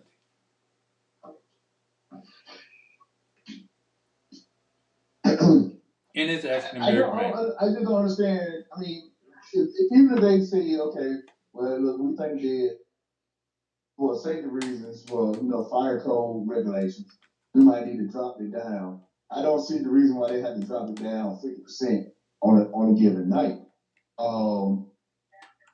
I think that's a really drastic thing to do, and I have never heard them really truly doing that to anybody else that's been on the strip. So it kind of gets your ears up, your eyebrow raising. Just you want to? Is it because this is the owner of a black bar and grill, or is it a legit reason? I wish I had more of the facts. That's all I can say. But it just don't something don't smell right. It seems that when there's an example to be made, or when they're searching for something that will give them the appearance that things are being done, the target is African American owned. When there are things that goes on in those other places as well, that as the college area and town that it is, that sometimes a lot of us never know about. But they're just as bad. Of course, nothing is as bad as someone innocently, nothing as bad as what happened to the young lady. You have to be careful on social media how you choose your words. But there have been some bad things to happen, some awful things to happen. Somebody went on a rampage downtown, a few years ago, male. But I don't remember any place being closed or being targeted to reduce their business or their stream of income. I may be wrong, but I don't remember them saying, okay, he went into this place has a problem. So there are some people in the community who even say why this particular gastro pub and the mayor came up with this, and they were all happy go lucky when this type of when they applied for their license or they decided to come. Something happens, and look at the area that it happens in. You got national eyes on this situation due to the affiliation of a sports team. So now let's take this measure because but it doesn't. What do they solve by doing that? It makes it appear that they're taking action. Because if they decrease it, the occupancy like they did, the people who own it cannot. They still don't know the mental states or minds or the intentions of the people who will come in, no matter if they allow 10 or if they allow 1,000.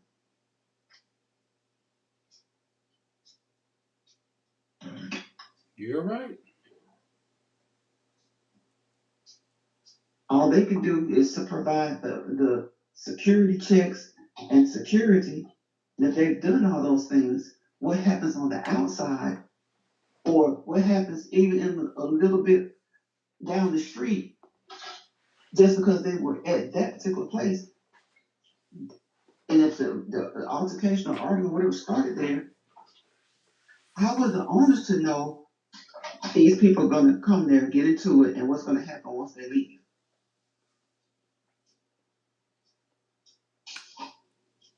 And things have happened outside of other places, and I don't know. I think I may have heard of one place closing because after something happened, but that may have been just their personal decision or whatever, financial decisions or whatever. But I don't know that the city targeted it them. Well, if we remember sideline or side whatever it was, uh, was closed due to the fact of a community issue with the loud music and blah blah blah. Um, a long time Well, ago. they actually closed down Osborne and Woodrow for the same thing, and that's in the same spot. No, Archibald. Remember, Archibald and Woodrow sold it to these particular individuals that called it sideline. So they didn't actually get closed. I think they just probably had some complaints maybe. Now the one when they had it in Northport, remember when they had it in Northport? Yeah, Then 43 one got closed. That one on 43 got closed for that. But then the way I understand it is they was having so many problems with the neighborhood behind there, and it's the same neighborhood they were talking about the sideline also. Which I could never understand because prior to it being Archibald Woodrow, it was Tuscaloosa Billiard. And all kind of folks was coming up there and doing that time, but neither here nor there. Um, but but Mike, what I'm gonna just that's just one incident compared to many other incidents. Like okay, they kept saying Sideline had shootings and blah blah blah, no security measures in place, and they made the corrections and they went on to close them. So now this company, this restaurant, bar, gastro pub, whatever you want to call it, it hadn't had any issues for as anything for shooting, large fights out of crowd control, whatever. They remodeled. They paid to have that venue remodeled to be able to have that amount of occupancy in there. Their business plan was based around that occupancy amount of people. And as I use the figures, you talking about $42,000 a weekend just admission. on the door. Yeah. So yes, they paying sales tax. They're paying a good amount of sales tax into the city. But their business plan and their agreement were met. They did everything the city asked. They drawed up architect plans, I'm talking from what I know. They drawed up architect plans. They were signed off by the fire department, the health department. Um, they did all the necessary things to get open to that they invested in that venue. I don't know if they own the venue or have a long-term lease with the venue, but their business plan were based on the figures that they estimated will work. So to just all of a suddenly change their particular occupancy, I disagree. Now, I can see you saying, okay, we will not allow any other businesses to do this type magnitude of volume of people any longer. Well, this company should be grandfathered beyond that because they had this amount of people available prior to you making this decision in 2023. They opened in 2020 or 2019. Those numbers were grandfathered in for them. I absolutely agree. I agree, and I don't. It's like they pick and choose when they wanted to. Yeah, there's other places around here that I'm quite sure have to add more than a lot of amount of people, and especially during game day or anything like that. Going up and down that strip, Well, and they've never had a problem before, and now all of a sudden you want to make an example out of somebody. I, how did you choose that particular bar to make an example out of it? That makes no sense to me, and I'm interested in knowing how that's gonna turn out because that really truly is not right. it's I find it not to be right myself, Mike. I mean, like I said, they should be grandfathered in based on the fact that, hey, we as a city council, we as a mayor, we as a business corporation agree to allow them to do what they're doing under these particular situations. If this particular place was a safety measure for us, okay, we had 3 murders there. Uh, every weekend there's a fight going on, constantly in the news situations, I'll probably be saying, yeah. You know what I'm saying? But when you got a place that's nice, people enjoy, a place that young adults can go and like I said, it's diverse. Why they're being punished for doing everything that you asked them to do? They got security in place. They're not creating issues. Even though, and I'm gonna say this, even though the case they're trying to make it seem like it's related or the cause of. I disagree. I disagree. When the shooting took place at Wendy's in Northport, was Wendy's the fault for a shooting to take place at Wendy's parking lot? No, you ain't see them try to close Wendy's down. No. Now, I'm just using that for an example. I'm not pinpointing, but I'm just saying the same example applies to this venue. This venue has not done anything that I can hear of or think of that violated what's going on. Now, we have some African American businesses that has had issues in the past, and no one never really tried to get rid of them. Murders taking place, shootings taking place. Nobody never really got rid of them. They closed down on their own eventually after a while. But when you got people that's law-abiding business owners just doing everything that they possibly can do to be compliant with city statutes, city rules, state laws, rules, and regulations, I think you're being unfair. Yeah, just like at most jobs, they would at least fine them if they was doing something that they weren't supposed to be doing over there. They fined them a couple of times. They couldn't meet the fine, or they continue to get fined. Then they'd be trying to do stuff like that. But you punishing them for just existing right now. So that's definitely a problem. Yeah. It seems as if to me, it's just they're punishing them in an effort to protect the image of the location.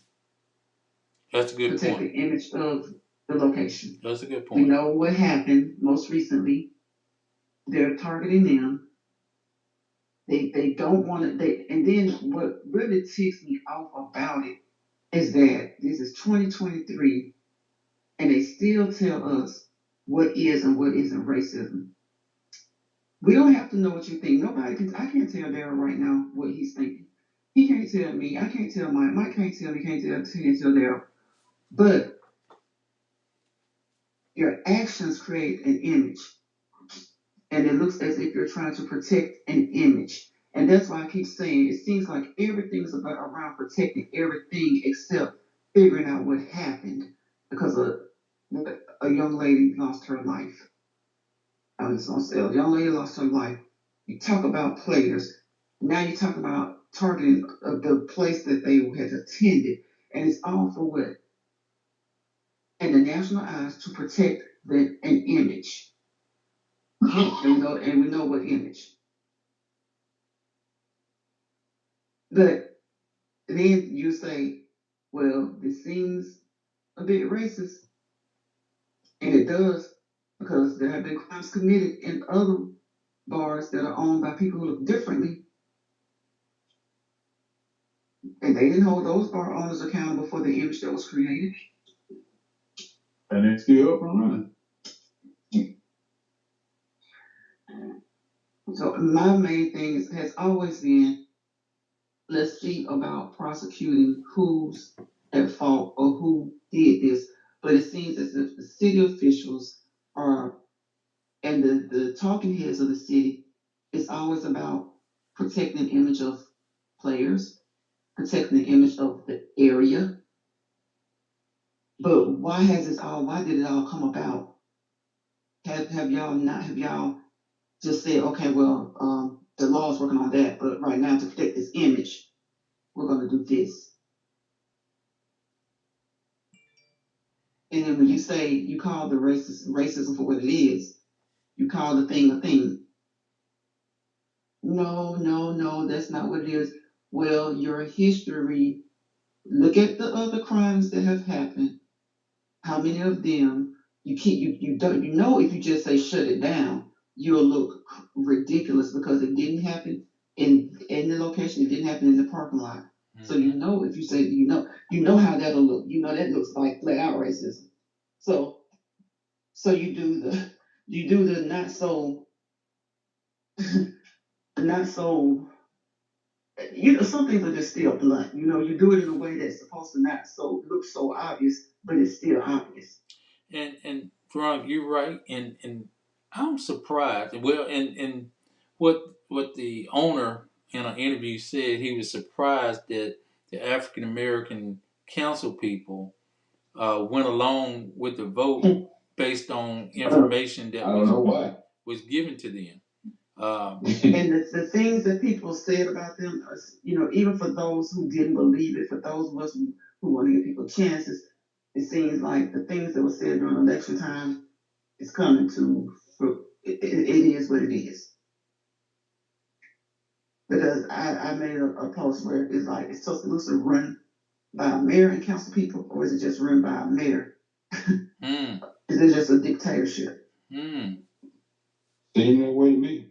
But when you put those kind of posts out there, you throw stuff out there, you get ignored or you're a troublemaker. Yeah, Representative Lewis said good trouble. Ain't nothing wrong with good trouble. Because good trouble isn't trouble, basically. Especially when you're exposing things and actions and people for what they're doing, for what they are. And then there was someone who wasn't African American who spoke on the unfairness of not allowing someone who represents the company to be there prior to making the decision. Didn't get any input from them. Right. That was said. None of the bar owners. The others was just sitting there, and then they wonder why it's look at this mess. They wonder why people saying that stuff, and then the more you try to get them to benefit of the doubt, then these actions speak louder than words. And don't get upset and mad at your people, and you want to bark back at your people when they call you on it, but you ain't barking at that mayor. He's your coworker too. He may be the mayor, he's still your coworker. You ain't your boss. And I'm sure some of the decisions he even makes, sometimes he may not even want to make them. But it's like the money talk, the images talk. College towns are usually within towns. But for some college towns, they run the town. Mm-hmm. University of Alabama. Run this one.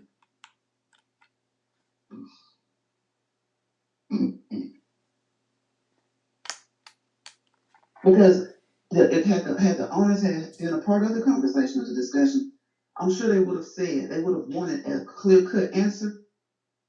And see, by them not attending, they don't have to give the concrete answer. Had they attended, they would have ruffled the brummer. You know, they like Kwame Brown says, they just use words. They use words. The words aren't always significant or appropriate or the correct words, but they use words. They use fluff. Because had the owners or representations of the owners been there, they would have wanted to know concrete why. They would have got the answer that everybody else get when they go to the meeting. How you connecting this to my business? But they at least would have had it on record. See, they weren't there to ask the question why. So there's nothing on record on their behalf. That's true. Because when that decision was made, there's nothing on record from their behalf. But we all know that they try to sneak around and make votes and end up playing without folks knowing. And if you don't, if they can sneak it in, they'll show it. And then next thing you know, they're going to pass some new ordinance or something in Tuscaloosa, and you be like, well, I ain't know nothing about this. I don't like this. Well, it's too late now. So, but this ain't nothing new that's been going on in the city. And I understand what the owner of the bar said, but at this particular moment in time, if you looking at any allies on the city council based solely on the fact that they should be looking at our African American business trying to be successful, you can throw that out the window. You won't have any allies on the city council. And my thing is the one who, and I'm glad of that the one who did have the courage to speak, his vote may be to do whatever they're doing.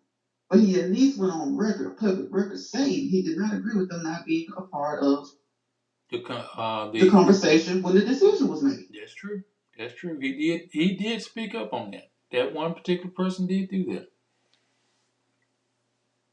And you would expect, all of them to feel that way before a decision's made.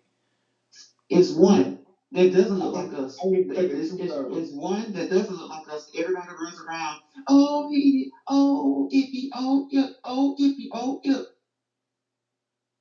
He knows he's really up on creating business, saving business. He didn't say anything about.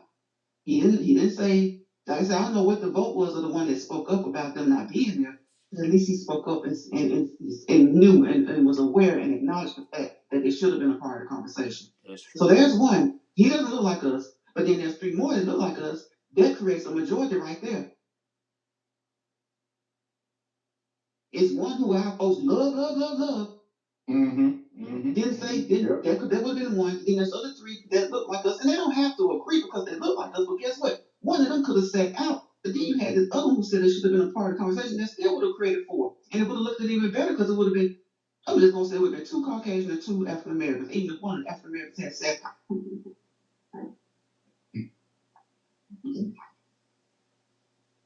We don't always have to agree just because of the color of our skin. We don't always have to agree on actions.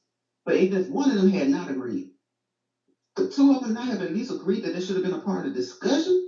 I'm not even talking about the vote yet of affecting the occupancy. And could they not have at least spoken out? This man spoke out and went on record. Now, it's not some big feat, but it is a big feat when you got other members on the council that didn't feel the same way, or if they felt the same way, they're managed by the macro manager. And I'm curious what was told. I'm like the bar owner said. Uh, they just misinformed. I think he used the word might have been misinformed about the whole ordeal or whatever. But there again, I stand by the fact of I know exactly what that young man and his family and friends or associates had went through to bring that particular building up to standards, to meet the criteria of what is called for to get that venue open. He had to get an architect drawing. He had to get designs and uh, different occupancy. I'm probably certain that they probably had to go in and install fire uh, uh, sprinkler systems inside. I'm almost certain they probably had to install that, and that's not cheap. That's No, not cheap. and to be honest with you, Daryl, when I was doing electrical, I remember doing a upgrade for a bar. It's not closed, but he put a little small bar on the side of his bigger bar. And to my knowledge, he had none of that stuff. He just kind of came in and pointed, "Hey, I want some lights here. I want this here. I want this." He ain't had none of that. None of that stuff was required. Um, and of course, he didn't look like us either. So, and of course, that was a long time ago. Maybe things have changed, but I don't think it's changed that much. I just think Yeah. I just think they should have been able to be grandfather clause in, because when you had the old Will Hagen building, someone was trying to open up to do the same thing. They said they said okay, I tried not to say their name, but that's them. well, But yeah. well, that's public. It was in the newspaper too. But the old Will Hagens, someone was trying to open it up and wanted to do a gastro pub also. Well, you got it stamped already saying no more. We're not going to allow it. Then it was another business. No, we're not going to allow it. Okay, but now you're going after businesses that already exist to say you got to reduce your occupancy. I just don't agree with that. I just don't agree with that. I don't either. Because let's just say let's say this. Let's use a church for example. Say a church has eight 800 members, but they only built enough for 500 people to sit there. But every week there's 800 members in that church. Are you gonna go to that church and congregation and say, "Hey, you're going to have to reduce your congregation membership to meet the standards of these codes of what you have, or you're going to have to build a bigger place"? No, they ain't gonna do that. Well, I know the prison system is on the state system, but hey, what's the opposite capacity of most of these prisons? Overcrowded. Okay, Overcrowded. and they still haven't. I'm like nobody. They always want to say somebody's against building. No, build a new one. But did it take the amount that they were trying to do? Build a new one. But did it take the amount that they wanted to do? Build a new one. Because if you're concerned about over occupancy, I think it should be across the board. And that hadn't been. People commit the crimes, then they know they have to go down there and they have to serve their time in these facilities. But when does it become inhumane? They haven't been in a big hurry. They were in a big hurry to get the money to do what they wished with the money. But my thing about I was never really against them building, prisons if it to match the capacity. Because if they say that like Daryl said, the capacity is 500, well, it might be 1,000 or 1,500. It may be 3 times capacity in there. So then you get into this stuff, and it just kind of makes you mad. Like, it's a whole totally different entity. That's a totally different thing. But you're going to talk about capacity. You are all happy to get these people here, and crime is committed. and you target them.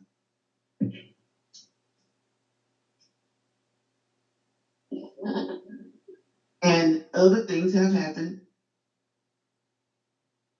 What was the young man when the young man just, I don't know if there was more details that ever came up about it, but I think he was just walking. They were just out. They were walking, and this guy punched him in the head, and then maybe it was the way his head hit the cement or something, and he passed away. How long ago was that? They were out. They had attended a place, I'm sure. Yeah. That young man passed away. He lost his life, and they were out having fun. Instantly lost his life, but they had probably had left a bar or was headed to another bar. They had been out enjoying themselves. And like I said, I can't remember if they had a slight altercation or if the guy just did it. But y'all remember the one that got hit? I do. Yeah. Okay, were they not at a bar, or had they not just left someplace? One or both, maybe even different places, because I don't know if they knew each other or not. But I think they did finally get the person. I'm not even sure what happened with his case with the guy who did it. But that young man lost his life. I don't remember them saying anything about the places that they had attended and decreasing the occupancy or making them change the hours or I don't remember that. Well, here's what we're gonna do. We're gonna keep track of this particular story for next week and see where it's gonna lead to. From my understanding, the young man said the case was dropped from the federal, but they reapplied or refiled the case in local district court here in Tuscaloosa. So that's gonna be very interesting to find out. Hey, it's getting past our bedtime, our dead time, and everything else. So we're gonna had a great conversation tonight. We appreciate everybody that chimed in with us on the program. Hey, be safe tomorrow. The weather's supposed to be pretty, we're going to pray that it's going to overlook us again like it did last week. And we're going to be praying for everybody that's in the path and hopefully no one, get injured or whatever. So we're going to take up this conversation again on Tuesday of next week and go from there. All right. Hey, y'all have a good day. Y'all be safe. All right, guys. Yeah, have a good one. Take care, y'all. All right. All right.